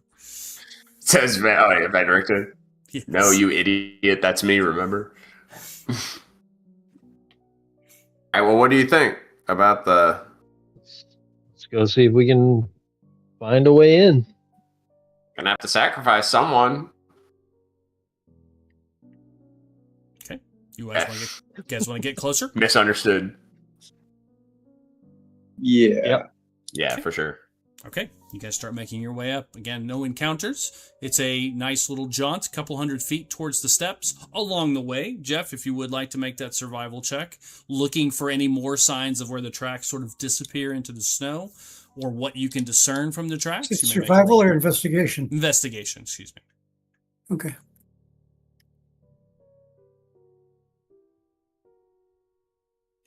$13. 13. The way that the snow has kind of covered them, most of them, you don't pick up any sort of clues once they disappear into the snow. But as you get closer to where there are clear footprints, you can see, you can assess that they're probably no more than a day old, because there is still some precipitation kind of getting through here. You would surmise they are relatively recent. They clearly left the temple and came away from the stairs, as Darren perceived through the spyglass. Probably 7 or 8 different footprints. Not sure with the 13. Are there footprints going up or just out? Just out. They look humanoid? Yeah, I was gonna say, they look boots, or what is... Boots, yeah.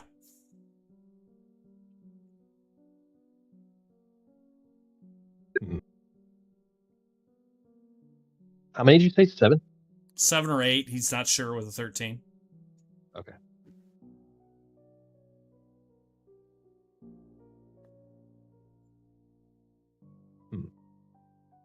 As you've gotten closer. Well, let's get going. As you've gotten closer, you're now basically at the base of the stairs is where the footprints become sort of visible in the muddy snow kind of area just before the snow gets worse. The wind and the snow kind of dies down a little bit as you get closer. From here, you can see the 50 steps that lead up to the 2 giant doors. And as I described to you, Darren, you guys can see 6 giant bowls or urns sitting on stone sort of basins or stone columns, about 4 feet tall. There are 6 of them, 3 on either side within the alcove archway of the doorway on either side. You can see that up ahead. As you stare at the temple itself, however, just taking it in for a moment, this giant stone structure, the figures there, you get a chill that just naturally, besides the cold, which is already here, just sort of comes down your neck and down your back. You don't have to be connected to magic to sense darkness, evil, just a pure hatred, dread, vile feeling in the air as you look at this place. It just permeates the air around you. If you are connected to magic, you sense it. There is pure darkness here.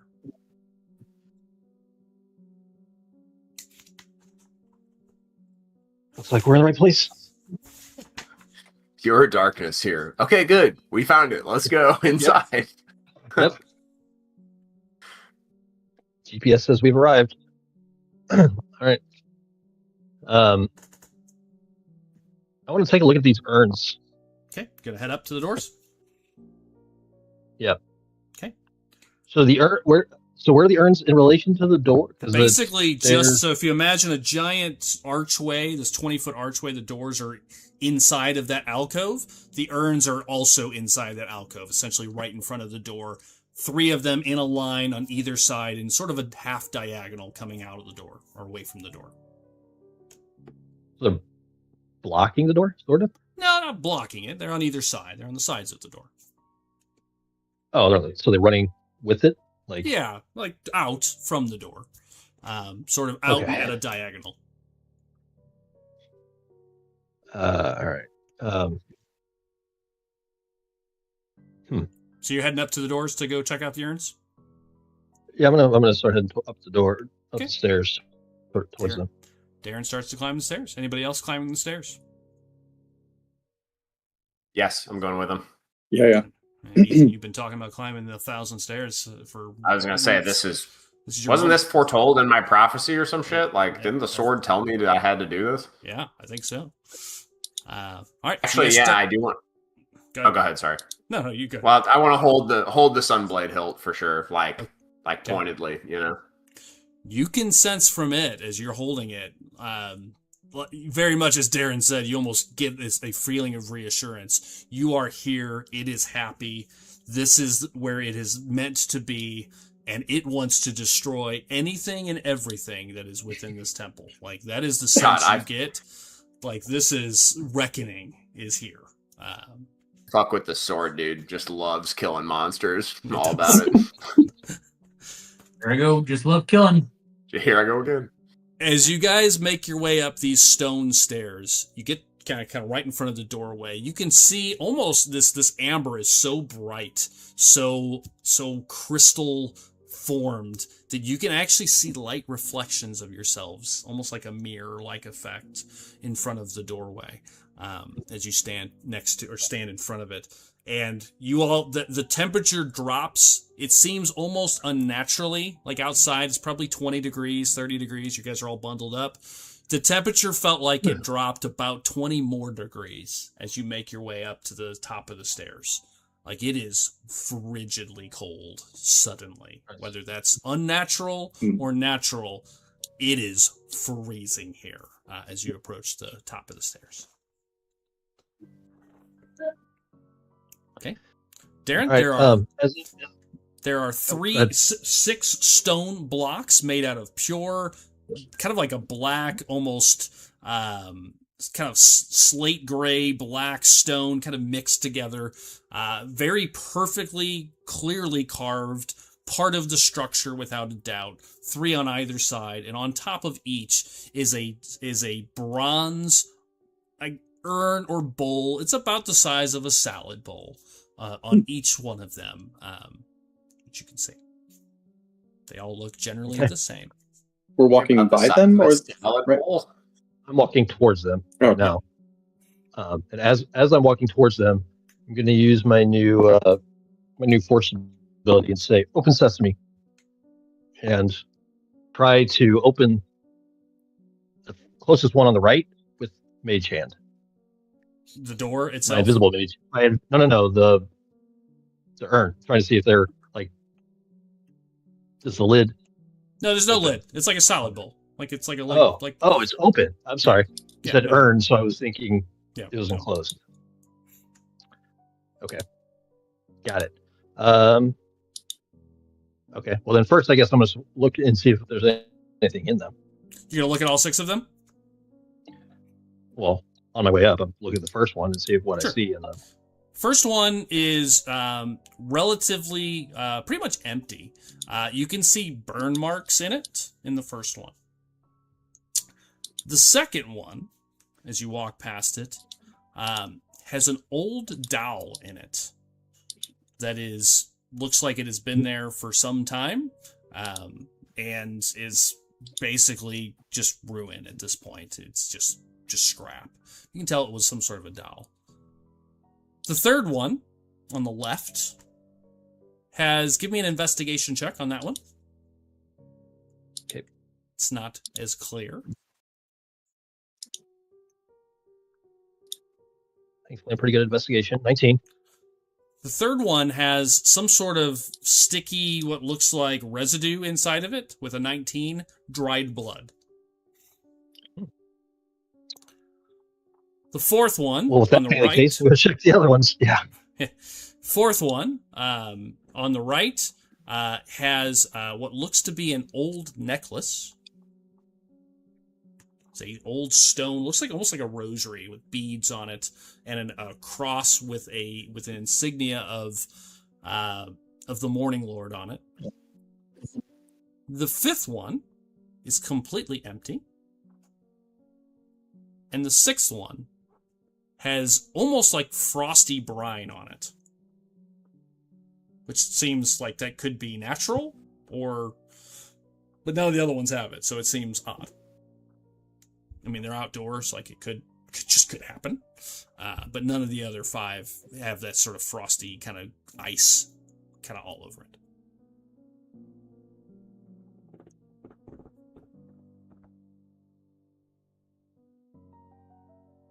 You said the first one looked like it had the remains of a fire or something? It looked like it was something had burned. burned? Yeah, it looked like you saw burn marks, clearly burn marks, like black char marks.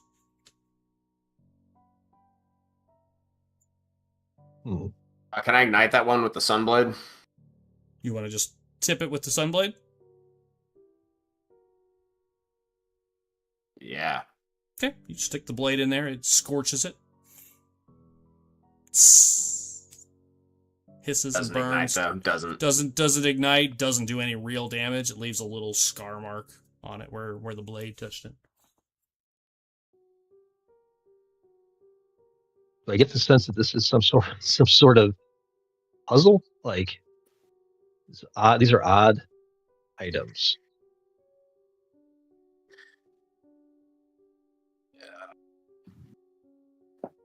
Yes, I agree.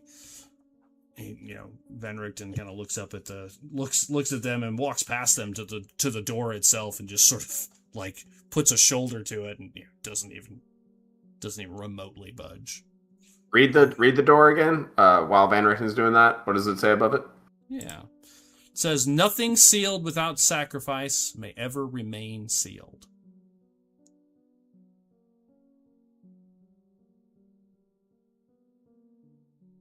Okay.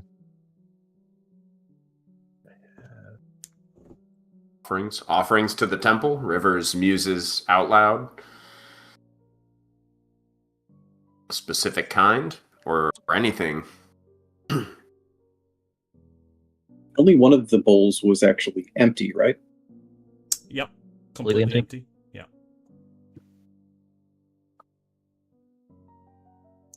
Walk up and no, never mind.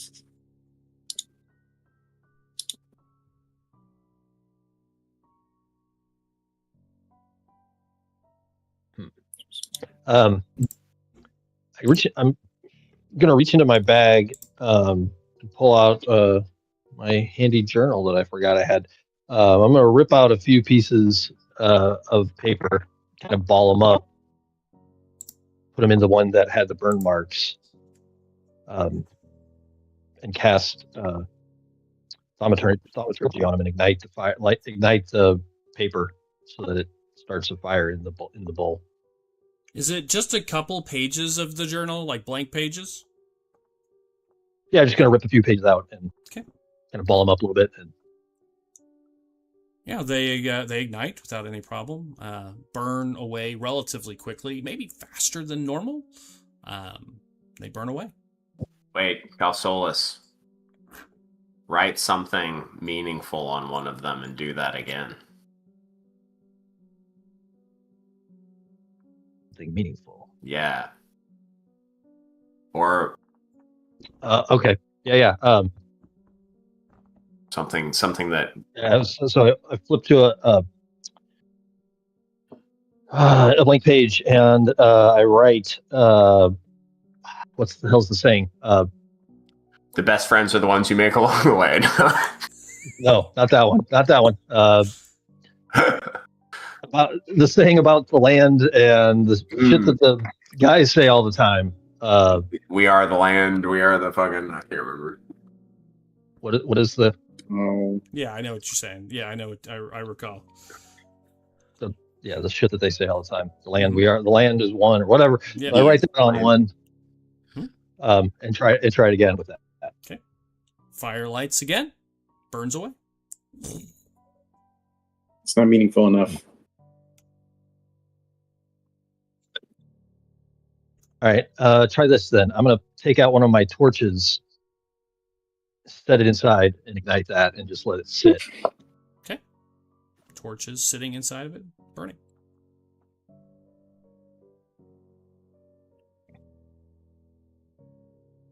Dang it. One of them has Okay. one of them has the doll in it. Mm-hmm. One of them has a doll in it. Yeah. We have a doll. These are all sentimental things. Yeah. Exactly. We got to lose So something. probably got to be something sentimental. At that, Lysander would reach into his bag and pull out his flute and place that into the. Actually, Lysander would give a one final little tune on it, and then place that into the offering bowl, the bowl, Which one? One. the one that's empty. Okay, the one that was completely empty? Yes. Okay. Yeah, you set your flute in it. Play it first, set it down. As soon as you take your hand off of it, Drew, the bowl turns bright green for a moment. And you see the flute just like instantly decomposes. Kind of breaks, cracks, turns into, you can tell that it was a flute, but barely. It looks like it's been there for 100 years. And that bowl continues to glow brightly. Oh, Well done, Lysander. Way to Take it. sacrifice your flute for the team. Take an inspiration though. I like that. That was. I like it.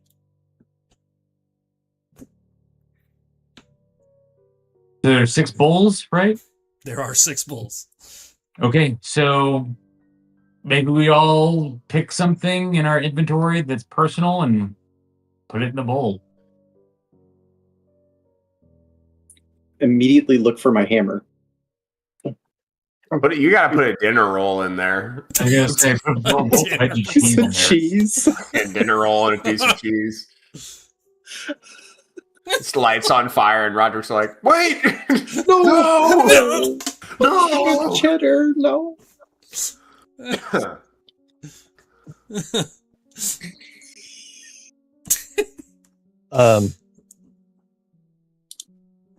I will, while they're looking for dinner rolls, I will walk up to the bowl that I identified that had blood on it, pull out my knife, and slash my hand over that bowl. Roll a d6, please, for damage. Say under my breath. Yep. Souls took. Start looking at my bag. Yeah, I rolled a 3. Okay, take 3 points off. Bunch of blood drips into it. As soon as it does, bowl begins to glow green.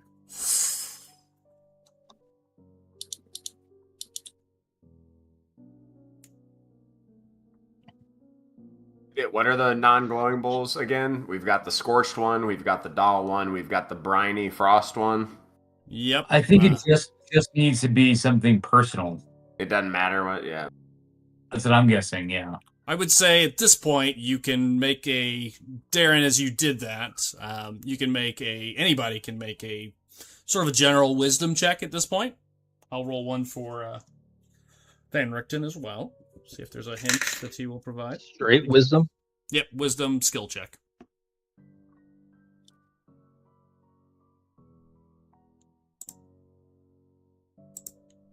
Roger doesn't get it.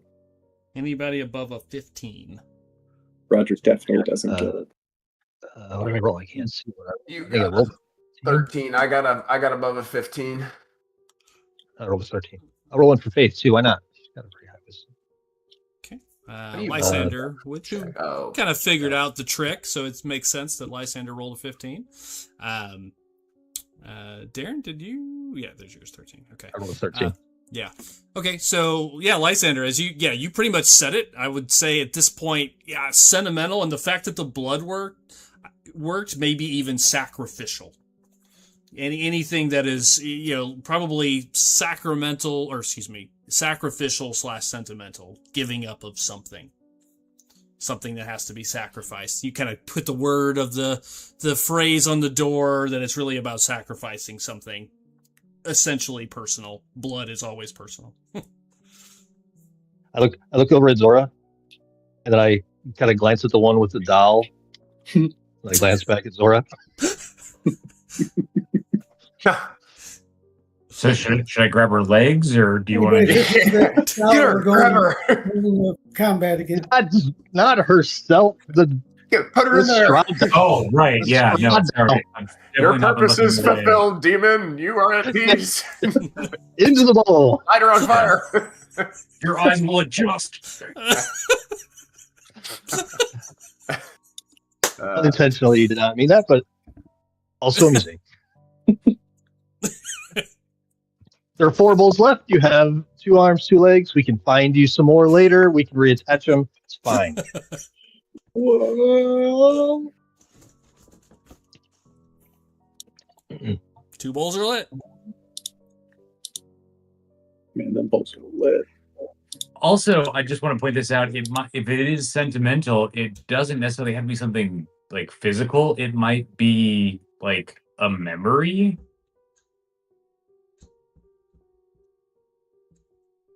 Take out a page of my journal and write my da. Fucking put it in the bowl. Oh my god, that's dark. You want to wipe that for your memory? I don't think he's gonna get this back. Yeah, is your Da still alive? I need to check some things here. No. Oh, he's dead. No, he's gone. All right, so you're gonna write down my Da and then put a piece of paper in there? No, I was gonna toss in my hand crossbow, which would have been like one of River's OG weapons that he brought. Okay, is that what you're gonna do? Yeah. Okay, take it off your inventory. It crunches up. 3rd bowl lit. Look inside my bag. Okay. And this is going to take a little bit of a memory thing. When we got done with at the vinery, we were having a little bit of a rejoicing session, and I was writing a letter to. Yeah, I remember. Grab the letter to my mom and put it in one of the bowls. I like it. It counts. 4 bowls. Drop a little tear because it was a good letter. That's all I need to hear. 4 bowls, 2 to go. I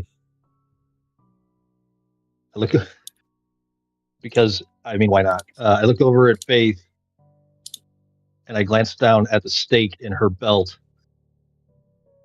and say, "I think that needs to go." Okay. And she kind of looks at it. She kind of has probably the one the most sympathetic look she has, as she slowly takes it out of her belt and puts it in one of the bowls. Okay, that will count. She's had a steak this whole time. I'm surprised Roderick didn't try to eat it. Did you guys smell that? Who has meat? 5 bowls lit. Officially. You guys smell pepper. Who has meat? Wait, 1 left? 1 bowl left? 1 bowl left. I'm looking. Give me a minute. Cough it up, Zora. Come on, everybody else is paying. Pay the piper. That's right. You got the strut doll. I just throw in the sun sword, like most valuable. Wait, no. That would count. I would say that would count. Misclick on your inventory screen. Like, no. I guess I tossed in the doll. Damn it. I hate that.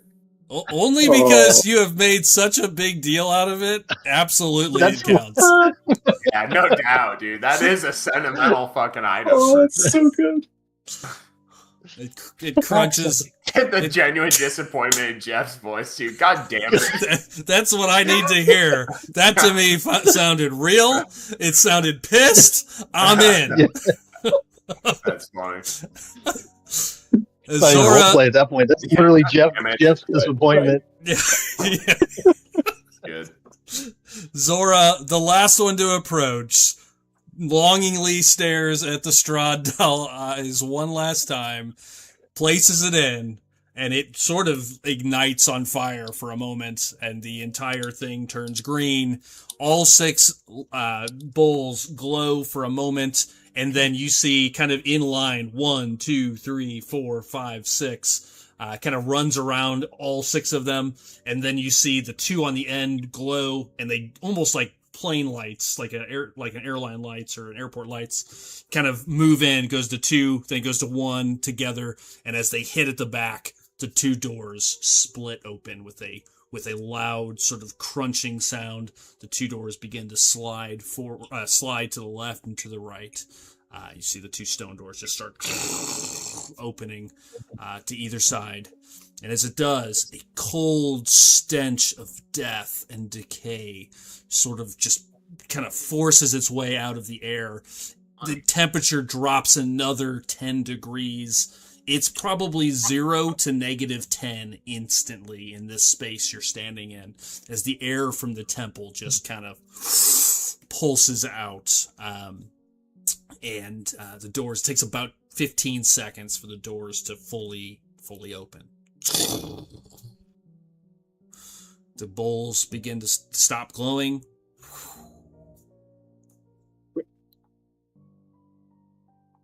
And you see a set of stairs, stone stairs, leading down into the temple. Do you think it's going to close? Cousin Balin will give us a royal welcome. This isn't a mine, it's a tomb. It's definitely a tomb. It's literally a tomb. Yeah, quite musty. I'll go in first. Head on in. Yeah. So, Rivers, you step to the front? It feels right, yeah. Yeah. Are you igniting the Sunblade? Or Yeah, just... I am going to ignite the Sunblade and lead the way with it. Crackle the energy. Ignite, lightsaber ignites, so the snap Right behind hiss him. and leaving this dull golden light glow on either side. As you start to step into the steps, you can see that the stone is amber, like this whole place is carved out of amber. To your left and your right, you can see the glow just sort of reflects back and forth, bouncing the light off of your sword. And you can see, dim reflections of the, 7 of you as you start to make your way into the temple. It's like Madai always said as we walk through the threshold. Sometimes to walk off a cliff, all you need to take is one step. Right, the Amber Temple. Yeah, that one made sense. It did make sense. All right. Activate that. Can you give us a quick reminder of the riddle we sort of uncovered, as far as we're supposed to stop something at one time or something like that? Yeah, a couple of them have been found in his notes. Yeah. One of them said, "The keeper is never where he stands. Strike the hour before you, and yesterday shall restore it. Strike it again, and tomorrow shall remember. Only when memory and destiny are silenced, may the present finally grow still." I will put that quote in the chat. God, Strahd dolls in the chat. Good lord. That's funny. We should sell that as a doll in our merch store. I don't know if we can get away with that. I think we'd have to make them ourselves to do that. It just needs to be vampire, not Strahd. It's fine. Right. Muppet Vampire. There was another note somewhere. Hold on, I'm looking through my notes. That's about the ritual.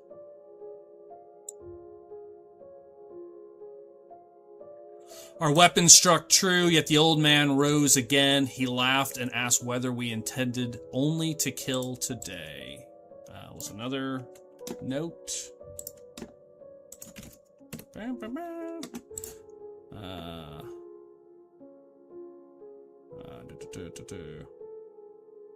Those were the big ones, I believe.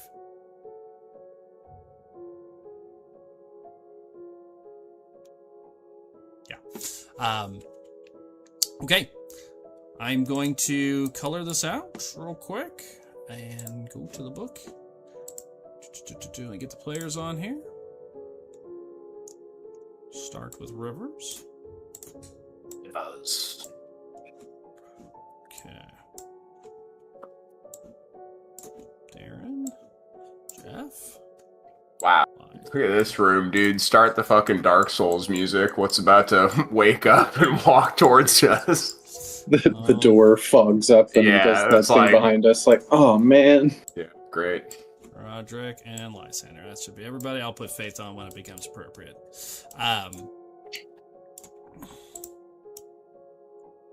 Alright. 1 second. I believe Lysander's on there twice. Oh, yes. Who did I miss? Faith? Oh, just Faith. Faith. You're Yeah. right. It was Faith. Boom. Okay. Alright. Let me color this out as is described in the book. Alright.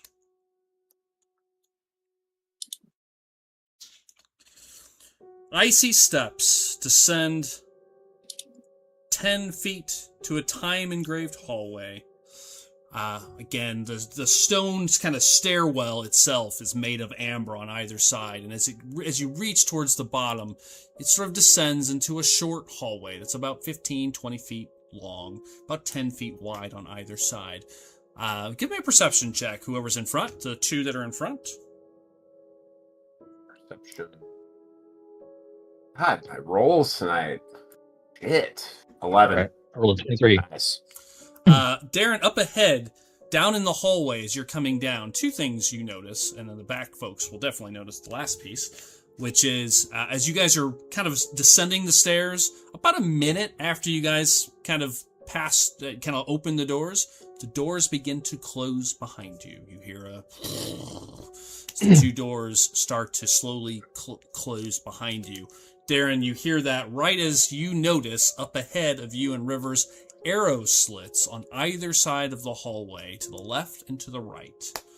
They look like archers, little tiny, 1-inch, slits. 3 rows of them on either side of the hallway. On the side of the hallway, not ahead. Ahead of you, down in the hallway that you're walking, at the bottom of the steps. Oh.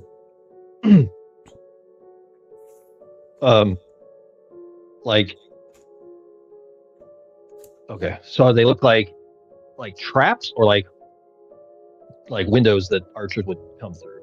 Yeah, looks like windows that archers could fire through. Okay. Do I see anything in the windows? Like from here? No, you Okay. don't see anything. You just see the clear slits in the wall. Okay. I sort of nudge Rivers and nod towards them. I don't say anything.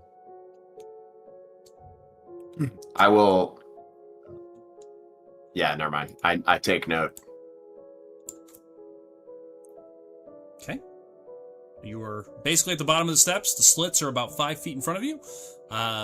3 of them on either side, kind of in the middle of this 15-foot hallway. I'm going to check the floor looking for any sort of pressure plates or anything Smart. like that. Give me an investigation check, please.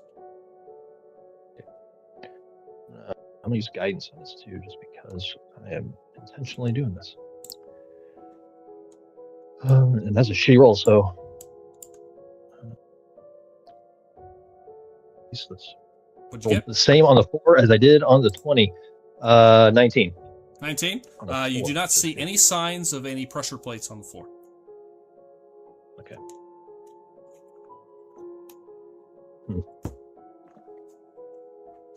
And you said in those openings that he pointed out, there's nothing we can see through them. Like Not from here. Yeah. You'd have to get in front of them in order to see them. Yeah.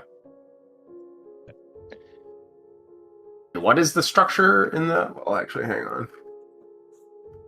Never mind. I'm gonna take a look at Cal Solis, questioning look, and start to step forward, walk I forward. just kind of shrug. Yeah. Just shrug in front of them. Okay. Rivers takes a step, a careful step. Yeah, keep gauging the room kind of Yeah. vibe, but slowly walk forward, basically. Yeah. You take a step forward, and yeah, you can see inside the room on either side. Nothing happens. No arrows come shooting out. No movement inside. To the right, you see across the way through the window, and it is again, so you're talking about an inch. You don't see a lot of details. You can see a person to the right, where it's marked with an A right now on my sheet. That is actually a wall. The way it's just shown on Foundry, it's very difficult. You're in a small hallway, but the arrow slits are creating a view into that room. Okay, you can see a body in that room. It doesn't look like he's been dead a long time. Looks, maybe a week or two. Doesn't look like it's a skeleton. Looks like a human man wearing blue sort of well-made robes, laying down, clutching something in his hands. He is frozen. His body is like covered in frozen ice, basically, because it is 0 to -10 degrees where you're standing. The only reason you guys are not taking damage is because Drew was smart enough to have you guys bring some winter clothes. Otherwise, you guys would be taking damage every turn. But yeah, you see a body in there that looks like he's just literally frozen to death.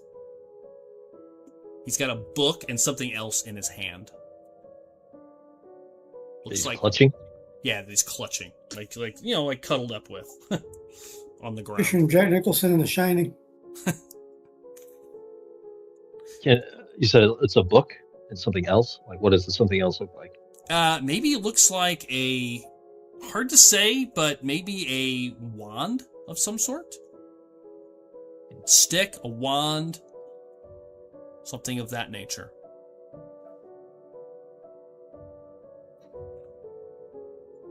And how far ahead can we see? Yeah, so up ahead, you can see... What's your night vision, Darren?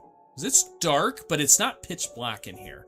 The light from the sword reflects out much further than it should. Because of the amber stone, the light sort of almost naturally creates scattered lights that dims the entire space ahead of you. And what it looks like ahead of you, about, I would say, to the edge here, about 40 feet away, 35, 40 feet away, you can see it's a stone walkway. It's a pretty open chamber from what you can see, and then it opens up into a huge chamber. And it looks like it's a giant drop-off, because you can't see the floor. And you can see just muddled views of what looks like 4 giant columns in the room. I'm actually just going to step you in just a little further, because you can see it. It'll be easier than me describing every bit of it, because I've been struggling with descriptions of late. You guys can still be in the hallway, but you can see 4 giant columns. A stone, what looks like stone amber wall in the middle, and it's all down, about 20 feet down. It's a huge chamber. It goes up another 30, 40 feet up, basically right into the mountain. And at the far end, Darren and everybody, you can see dimly lit is a giant 30-foot statue of pure stone, kind of black slate stone, at the far end of a figure very similar to the ones outside. Hands pressed together, hooded figure, no discernible face. In fact, the top of it, from about the neck up, is almost distorted. Like something is unnaturally clouding its face. You can't really make out any features about the upper half of this giant statue, Darren. But that's what you see up ahead of you. So it looks like a big drop-off. I'm going to move you guys back for now. Nothing in the left-hand side, right? Through those openings? No ornamental bodies laid out? Nope, you look in, and actually what's interesting to you, Ethan, as you look at both, you see no doors into those chambers. You see 4 walls. Got it.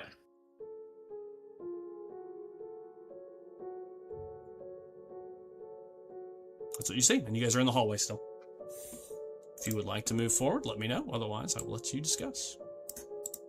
Is there a way to, relock on your character? I can't, The map is being really weird.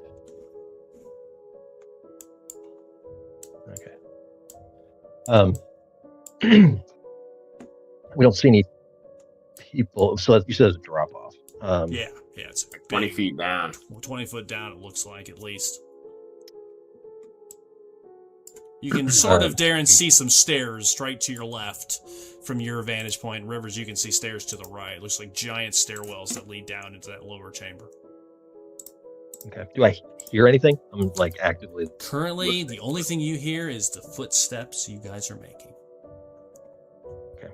They echo pretty far. Let's walk into the. I'm gonna walk forward into the main chamber for sure, and like shine the sunblade, like kind of really catch all of the, reflection. Like look for some of the nooks and crannies in the back. Really take in that statue as well. Okay. Anybody else walking in? With him. You're walking in. Okay. What about you, Lysander? Yep. Let's go around the room. Yeah, I think I would probably do so, like, cautiously. Okay.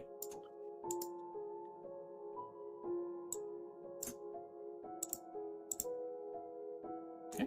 So you guys are all walking in. Zora, what about you? Yes, walking in cautiously. Okay. So you guys kind of come into this chamber. What you see is that there are... from here, you can see a number of things. I will describe them to you. First of all, to your left, Rivers, there is a double door. It looks to be a pretty sturdy-looking wooden chamber door. There's also one to the right, up on this upper level. Okay? There is also a smaller chamber door to your left, and on the south wall, right here. Okay? You should be able to see little door frames there showing up. Yeah, I can see them. Okay, cool. All right, so those are the immediate things you see on this level. And you see stairs on either side leading down into this chamber, 20 feet down, to which you can see 1, 2, 3, 4 small alcoves that lead off of the lower chamber. You see this giant stone, what looks like almost the purest amber wall kind of in the middle. Any markings on that from here that we can tell? Like writing on it? Looks like a giant piece of amber that's just been like left. And it's been carved beautifully into a perfect, like almost like a mirror. Like it's close to a mirror. It looks perfectly square. Behind it, 30+ foot statue, as described. Above the statue, because it's about 30 feet tall, and I told you the building's about 50 feet. At about the 40-foot mark, you can see a giant atrium, sort of what would be a balcony, on the right side and the left side. And you can see doors leading out of this chamber up there. The left side looks to be heavily damaged. The right side seems to be intact. But the balcony is up there. Those are all the things you can see in this space. So it's pretty symmetrical, like... Yeah, perfectly square. Yeah. Is there any writing on any of the walls? Like, not so far. We can see... Not so far? Not so far. I'm gonna keep going. Like River's like probably like taking it in, like kind of a little bit awestruck, like just carefully, slowly walking. Like you kind of hear the armored footsteps of him just going forward, holding the sunblade up. Like unless someone's gonna stop me, I'd probably start walking towards the stairs on the left. So you're gonna go to the stairs? Yeah. I want to go. I'm gonna go towards that amber slab. Okay. Got it. All right, so Rivers, I'm just going to move you real quick. Just generally where you're starting, unless the whole group tells me that. Otherwise, we'll just kind of go around the table in case anybody's doing something different. So, Darren, I'll start with you. I'll just go around the table in no particular order. Yeah, I'm following him, but I'm still like a little more cautiously, like checking the floor for pressure plates or wires. Active perception, yeah. Okay. Yep. Okay. Roderick, what does this look like for you?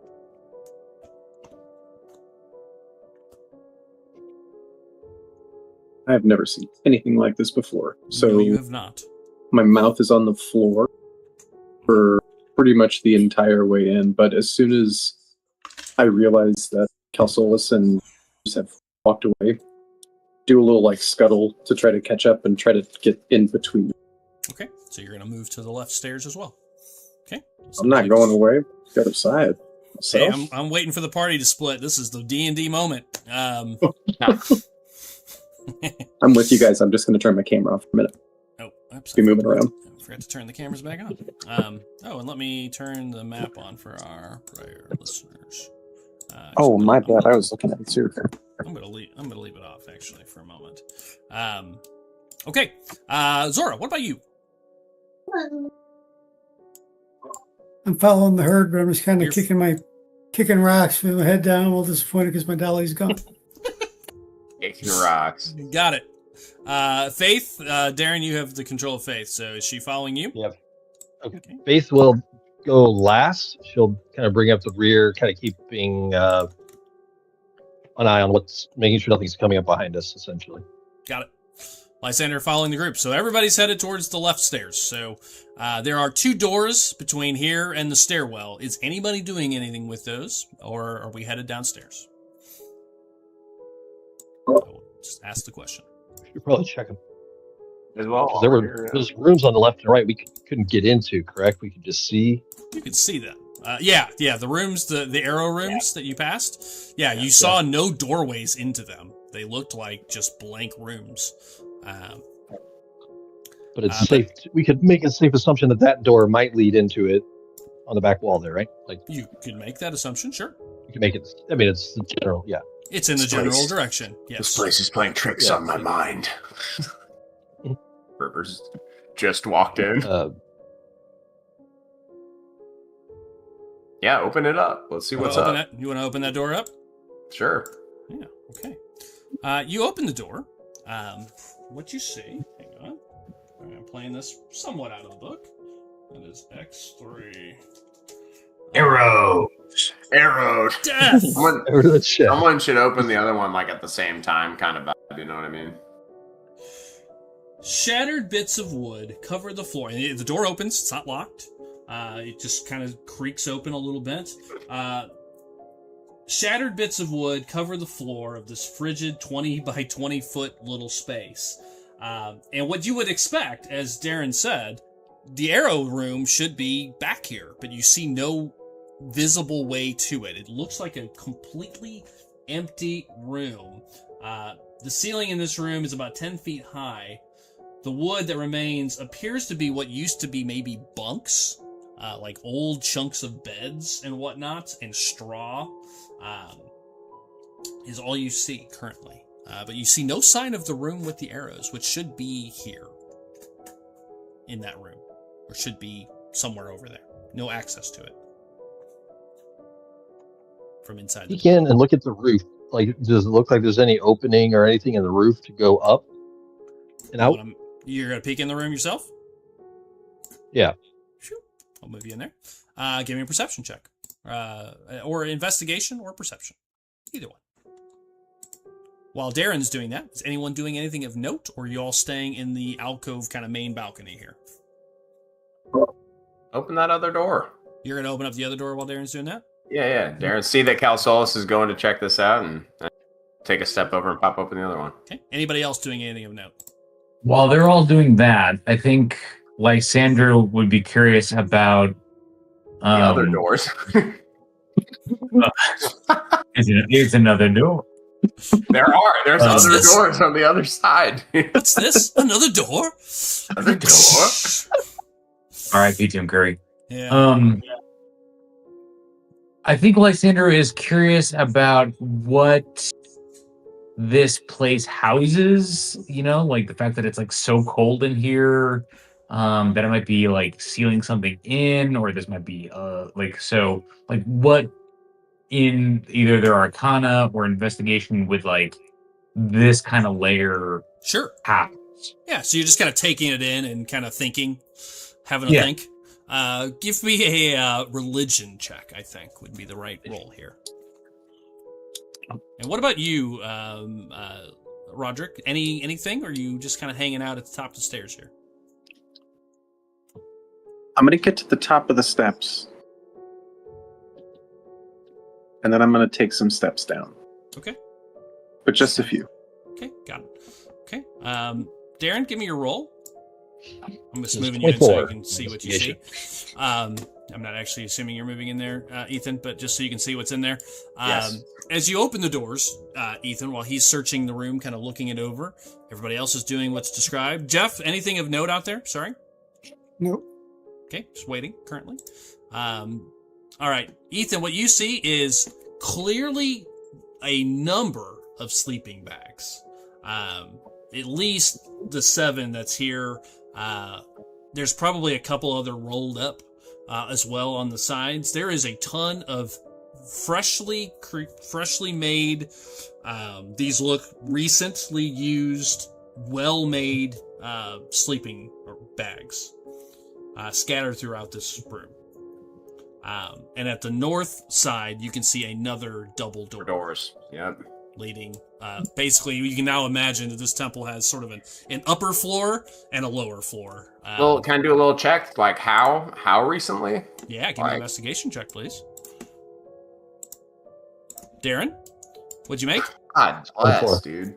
24. 24. Oh no. Oh Darren, no. on These have been the, here for some time. on the east wall, which would lead back towards the stairs, you can see clearly. You look up, you don't see anything of note, but on the right side, you can see clearly a stone in the wall that looks to be movable, and you can make out the outline of a door. I call back to Rivers. I found a secret entrance. Okay. I found traces of company, say with a little ominous overtone. Okay, what'd you roll? Oh, a 3. Okay, yeah. Clearly, someone has been here. Someone has slept here. It's as far as you get with a 3. 10 sleeping bags. It looks like people slept here. Thanks, Rivers. I am not sure, but yes, I think someone has slept here. Straight dialogue, like Something about these sleeping bags is telling me something.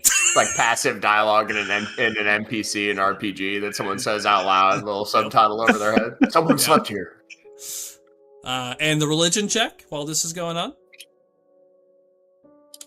My religion check was a 10.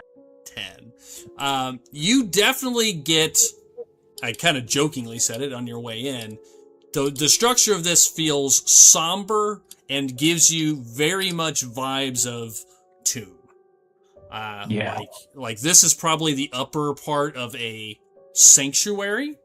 Based on the layout and the structure, there is probably some sort of a catacomb, like to this kind of place. You would imagine there's probably catacombs somewhere where there is likely sarcophaguses and likely this seems to be like a burial chamber looking at how it looks. My initial thought was like, some sort of like demon or undead, but I'm thinking more like possibly like,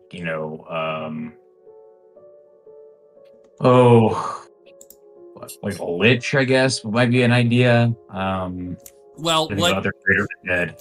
Based on the fact that the temple had a kind of a seal on it at the front of it, definitely not where you're putting your average dead here. There is probably like greater undead things. Like based on what you've heard of this place, it's a place of great potentially evil, where this pact was done. This is likely where like powerful creatures may be buried. Weren't you also saying that like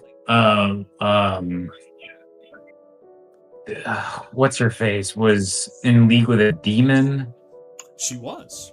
Yeah. Mephistopheles. What's his name? Asmodeus, right? Asmodeus, thank you. Oh, Asmodeus. I was about to say Aristotle. Aristotle. Starts with an A. Him too. I can't remember, like, Bastard.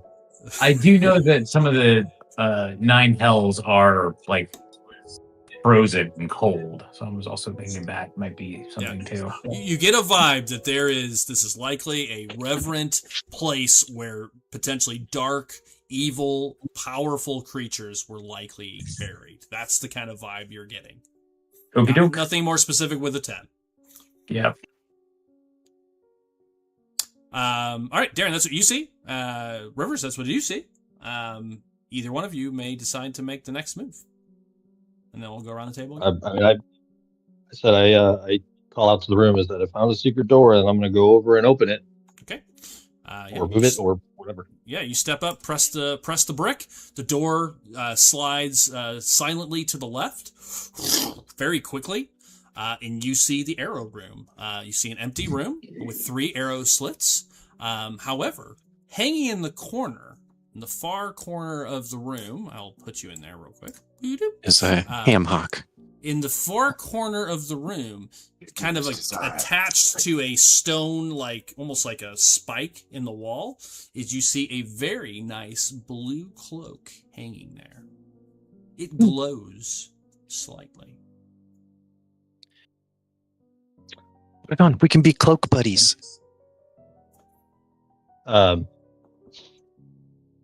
Well, this makes a better use of what I was going to do before. So I will say, in my best scorpion voice, get over here and use Mage Hand to take it off the peg. Okay. Yeah. You guys notice how lazy Calsolis got after she got Mage Hand? Yeah, come on, It's just like, wait a minute. Go fucking pick it up, man. You don't need to DoorDash. Just drive down the street to you the have- restaurant. Calsolis would be the laziest Jedi ever. Like, this shit would be Right. TK'd everywhere. Yep. All right. So that's what you're doing. You Rivers? would do that shit too. Yeah, you have a nice Tell cloak. me when. Darren, is it grabs to your hands? It's almost cold to the touch. Like everything's cold here, but it's even colder. Oh man, that's cursed. Nah, man, that's cursed as hell, dude. Don't touch that. Yep, you have that. That's good. And you may note blue cloak on your inventory if you wish. Nothing weird about it. Just your Totally Should I note it normal. for classic blue cloak. later identify? Like, am I getting magic from it? It's an unnatural cold to it for sure, and it has a little bit of a blue kind of hue to it. Okay. Rivers, what about you? I'll just go around the table that way while he's grabbing that. Are you doing anything in this room? I am going to open the next door. Gonna go and open this next door up north. Well, yeah, I am. Why not? What's the Love it. worst that could happen? Well, we'll talk about that in a minute. Oh. All right. So you open that door, and as you open it, you see about 15, 20 feet into the room, right about there, about 4 squares up, is a dead body, clearly charred and cindered. Like it looks like it's been like partially incinerated. It has a nice looking staff with a blue orb at the top of it in his hand. Walk quickly towards the body without looking at the ground.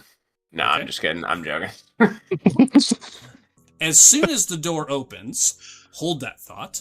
I'm going to go around the rest of the room. Roderick, what are you doing? You see Rivers kind of steps away through this passageway, and you hear him stepping away. You hear another door opening up. Try Everything's to loud imagine. at this point. Try to imagine what size of a tree they would need to get a slab of amber that big, and then walk down the steps a little bit more. Okay, big one. you move yourself up to 30 feet. Lysander, what about you? You go all the way downstairs. All right. Okay, And that's how he died. could be. Lysander, over to you.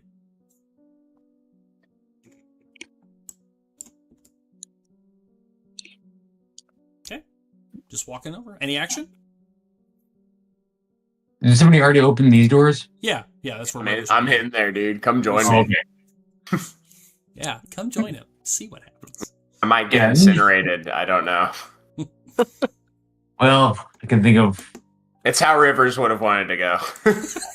Char extra crispy. just burn trap. Okay. So Drew, you're heading over to that room as well.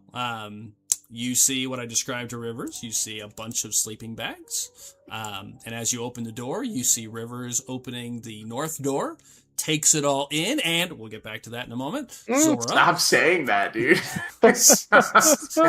Zora, over to you. What are you doing? Good question. She's kind of wandering around absentmindedly, and she's going to go over by the door, but not through it. She's going to kind of lean up against the door frame and look in. Okay. Okay, save. Run. Okay. So you walk over to that room as well. So from there, you can spot Darren Calsola standing in a stone archway behind you. And in front of you, you see Lysander, and we'll get back to that in a moment. What's Faith doing, Darren? She would probably be. I can't see her or the map anymore, so. Sorry, I'll move you outside for a minute. That's okay.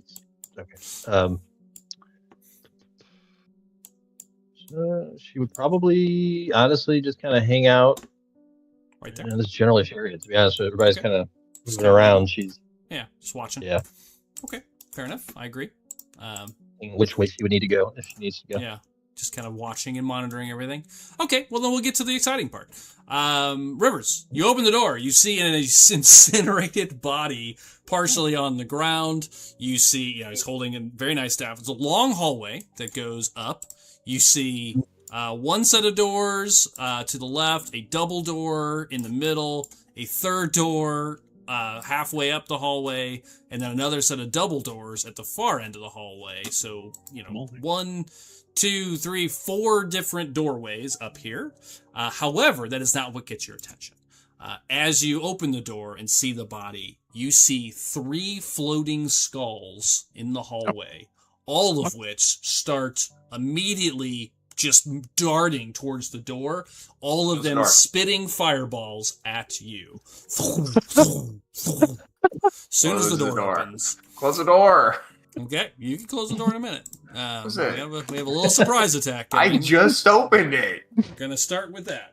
You're telling me if I was in my house and I opened my hall door and saw 3 fucking skulls start shooting towards me, I couldn't just close it and be like, actually, no, not today.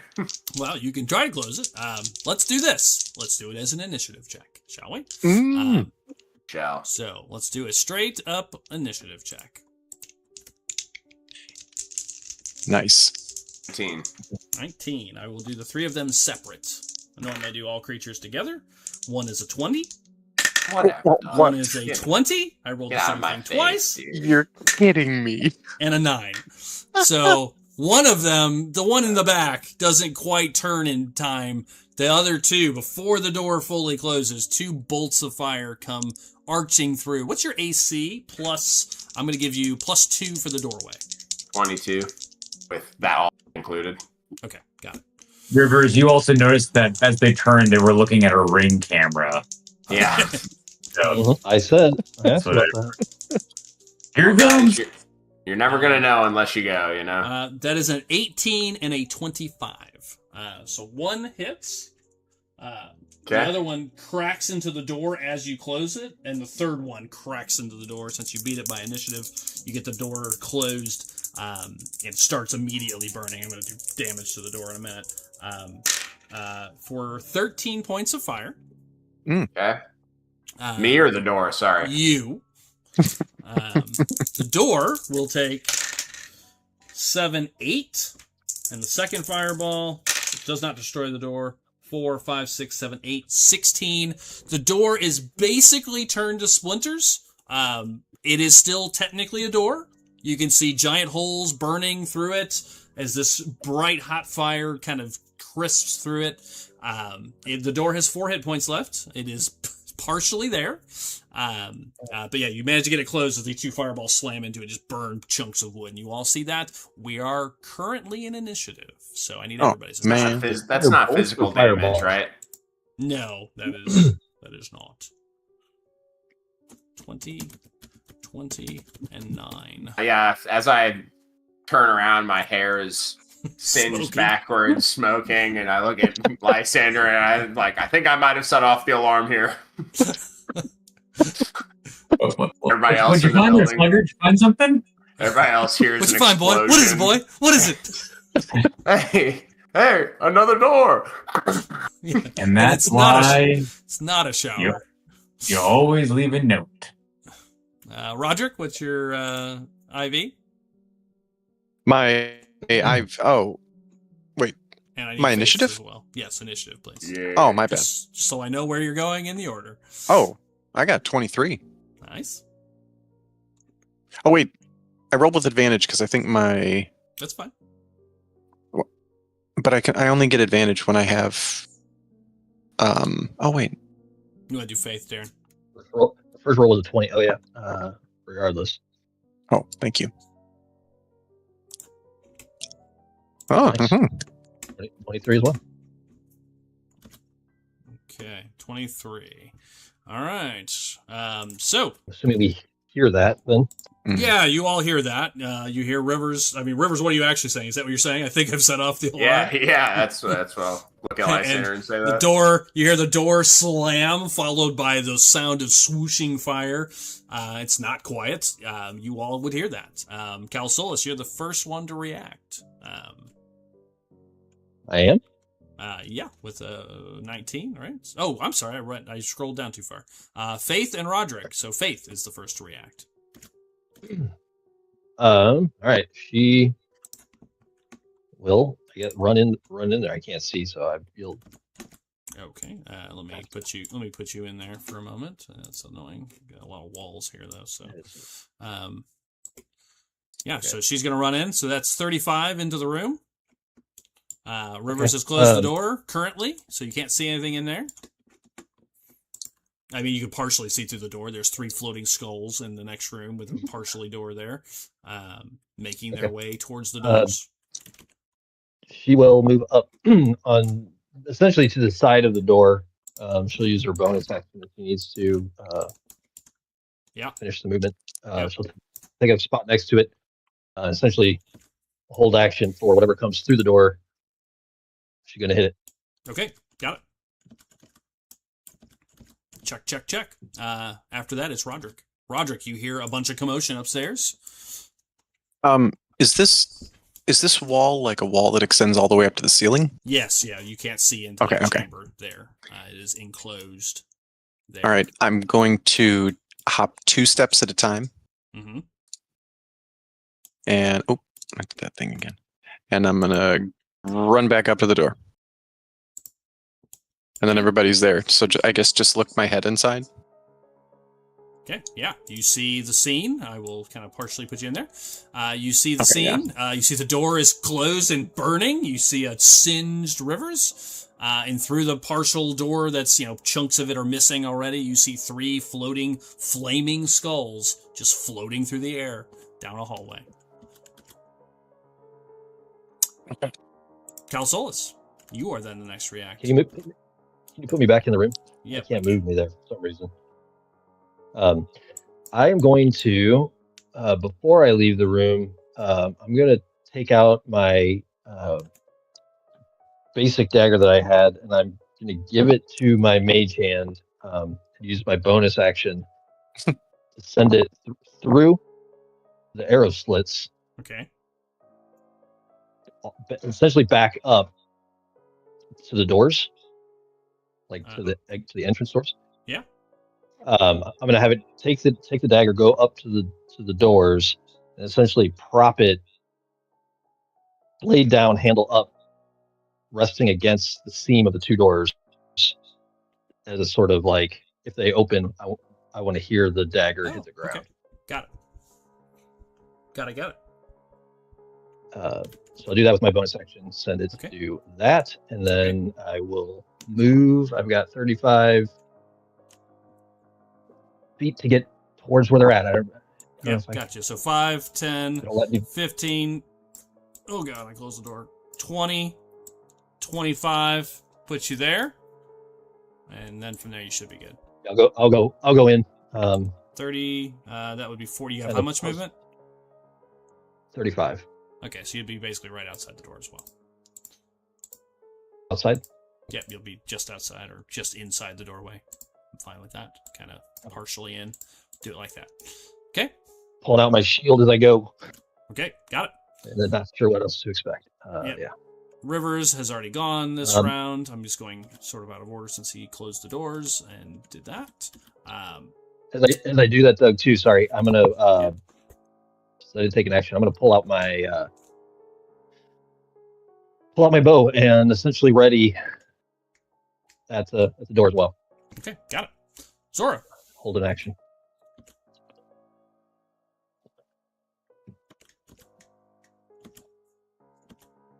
I'm just going to go kind of defensive and kind of wait to see what the skulls are going to do. Okay, so you can stay out here in the main area? Yeah. Okay. All right. Oh, wow, you were lucky I didn't read all the writing there, Rivers. They could fire those twice each. Should have been a lot more fire coming at you. But we'll call them partially surprised and only fired half their shots. There you go. We'll negotiate on the closing the door initiative. All right. Just see, Zora is done. So you're staying defensively out there currently. The other flame skull is going next, the one that didn't act. Yeah, it's gonna cast a spell. It sends a much larger ball of fire towards the door. The door will explode. Is there a fourth one? It is 3. The first 2 only attacked. We did initiative on the. Oh no, I did. I did all 3 out of order. You did, yeah. All 3 I did. So I'll skip it. What did the door roll on initiative? No, I just. Door lost initiative. I meant to only do 2 of them up front, not all 3, and that was my fault. Lysander, over to you. Just imagining like everybody like Lysander standing in the doorway and everyone like kind of pushing him like into the threshold and like going past him. Like, I want to see the flaming skulls. Come on, everybody.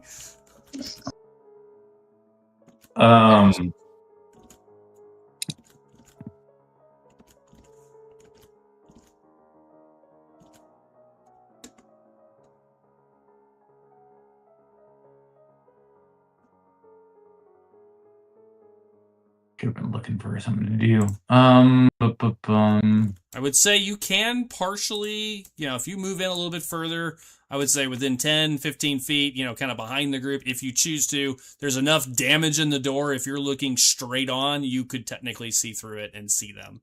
I'd give them partial cover, but you could, technically see. All right, let's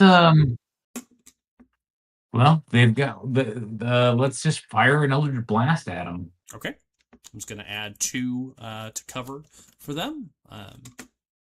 Fire away.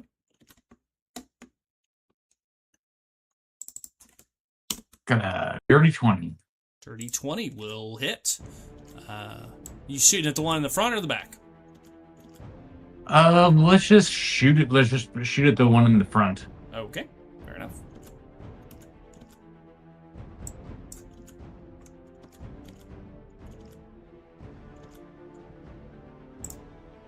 Okay, that was it. 8. Got it. I guess I gotta roll 2 more times, right? Because I have 3 blasts. If you have 3 blasts, you may continue to fire. 26 and nat 20. Oh boy. Nice. Okay. Yes! Let's do the first one as a D10. So just roll a straight D10 just to get the D20 out of there because I know it gets all wonky. He's got a regular first hit, too. We already did that one. 10. Oh, he hits So Max! 10 plus 5, so 15 on the next shot. Mhm. And then the next one will be 10 plus 5 is 15 plus a D10. Yeah. So 15. Yowza. Nice. Hit. Plus 3. So that's 18. Drew, it had 17 left on the third hit. You boom, boom, as the third one wraps around, it just smashes it. Just explodes in the air. Well done. Anything else, Lysander? What's he got? So, I'm gonna move over there. Smart. Okay. We're gonna go one last round because this should be pretty quick because there's only two baddies. So, Faith, over to you before we wrap.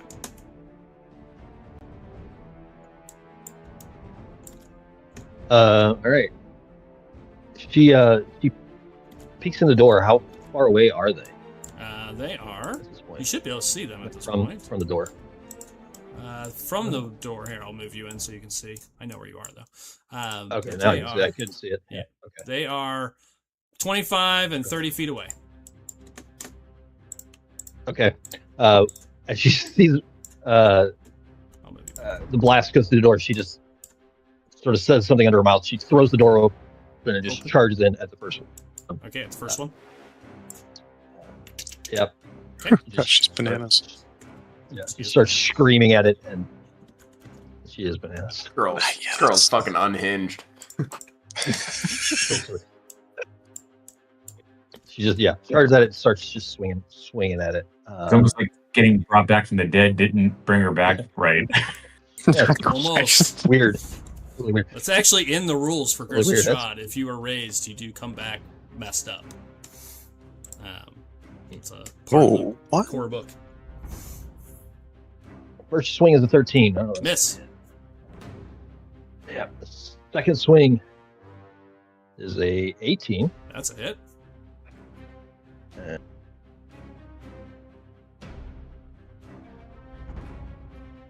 That'll be 13 points of force damage. Got it. Third swing will just be a basic bonus action. Ah, shit. Another shitty roll. 13. She missed on that one, too. Another miss, yeah. Just. I will tell you, their AC is 14. Okay, anything else? That was your action, bonus action. Okay, Roger. Over to you. I mean, don't know. Oh wait, yeah, I can. Yeah, actually, I'm a charge in. Charge in. Beep, boop, boop. Can I do this by? Okay. 20? And Oh, 20 at the 40. This is perfect. I'm gonna wallop that thing. Okay. Like a tennis ball. Oh yeah. Activate rage on the way. Okay. No. Oh yeah, reckless abandon. I think that's how we. Love it. Oh man, that wasn't great. I got a 14. That's a hit on the dot. Okay. Oh, this is gonna be fun.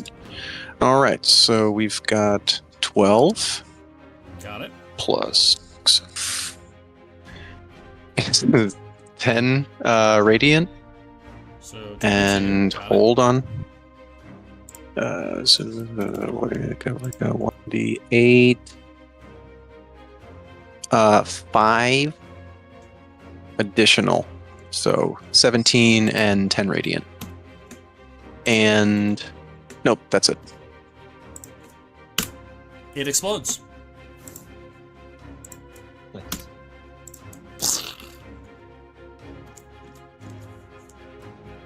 And that is my turn.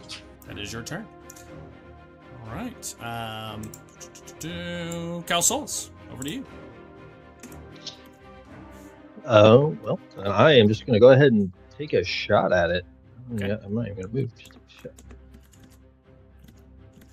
With the bow.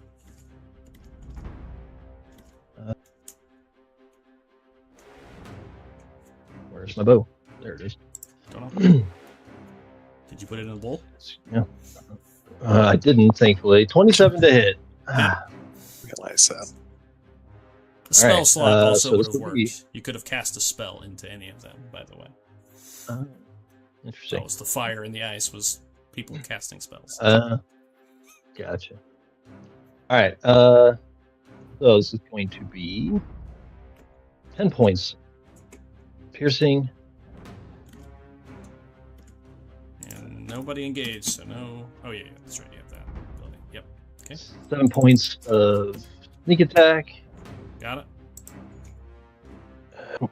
Nice. 6 points of radiant, Got it. and 4 more points of piercing. Got it. Okay. And Anything then else? I will also step out of the way next to Lysander. Okay. Rivers, over to you. Right. Oh, I accidentally closed the door. 2, 3. Let's see. 1, 2, 3, 4, 5, 6. Swinging away. Swing it away, Meryl. Sweet. These guys are, I believe, vulnerable to radiant damage. I did not say that. 14. 14 hits on the dot. Nice. That'll be for 12 damage. And then the second hit is a nat 20. Oh, goodbye. Oh boy! Didn't Peace even out. get to use its big spell. You run up and just cleave it in half. It had 6 hit points left. You're gonna do that as the lightsaber snips it in two. You called it. It was vulnerable to radiant. You're Sure. lucky Mhm. Doug did Telling not you. read the sheet fast enough. I rolled to the bottom. They could have all cast Fireball on you when you opened the door, Yeah. which is what I should have Oh. done. But Doug was Oh. not paying It's actually attention. it's actually what you said. You said fireball, and I was I like, did. They Yeah, have was a it fire. fireball? Great missiles. They have fire rays, which is what I used. They also can cast fireball individually, and I should have. And luckily, Doug was being nice. As you slice through it, we come immediately out of initiative as it drops to the ground. And as we wrap that up, that little tiny, quick one-round encounter, we're going to have to stop there. So, thank you for joining us. Nice to get back to it. I felt much better tonight from previous nights, minus the stupid tech issues, so apologies for that. Come check out Starfall on Sunday night for the big finale of the first act of Starfall. Come check that out. It's 7 o'clock Central Standard Time. Otherwise, have a good night, and we'll see you next time. We'll get a schedule posted once we figure out any details on that. Thank you all. Bye. Bye.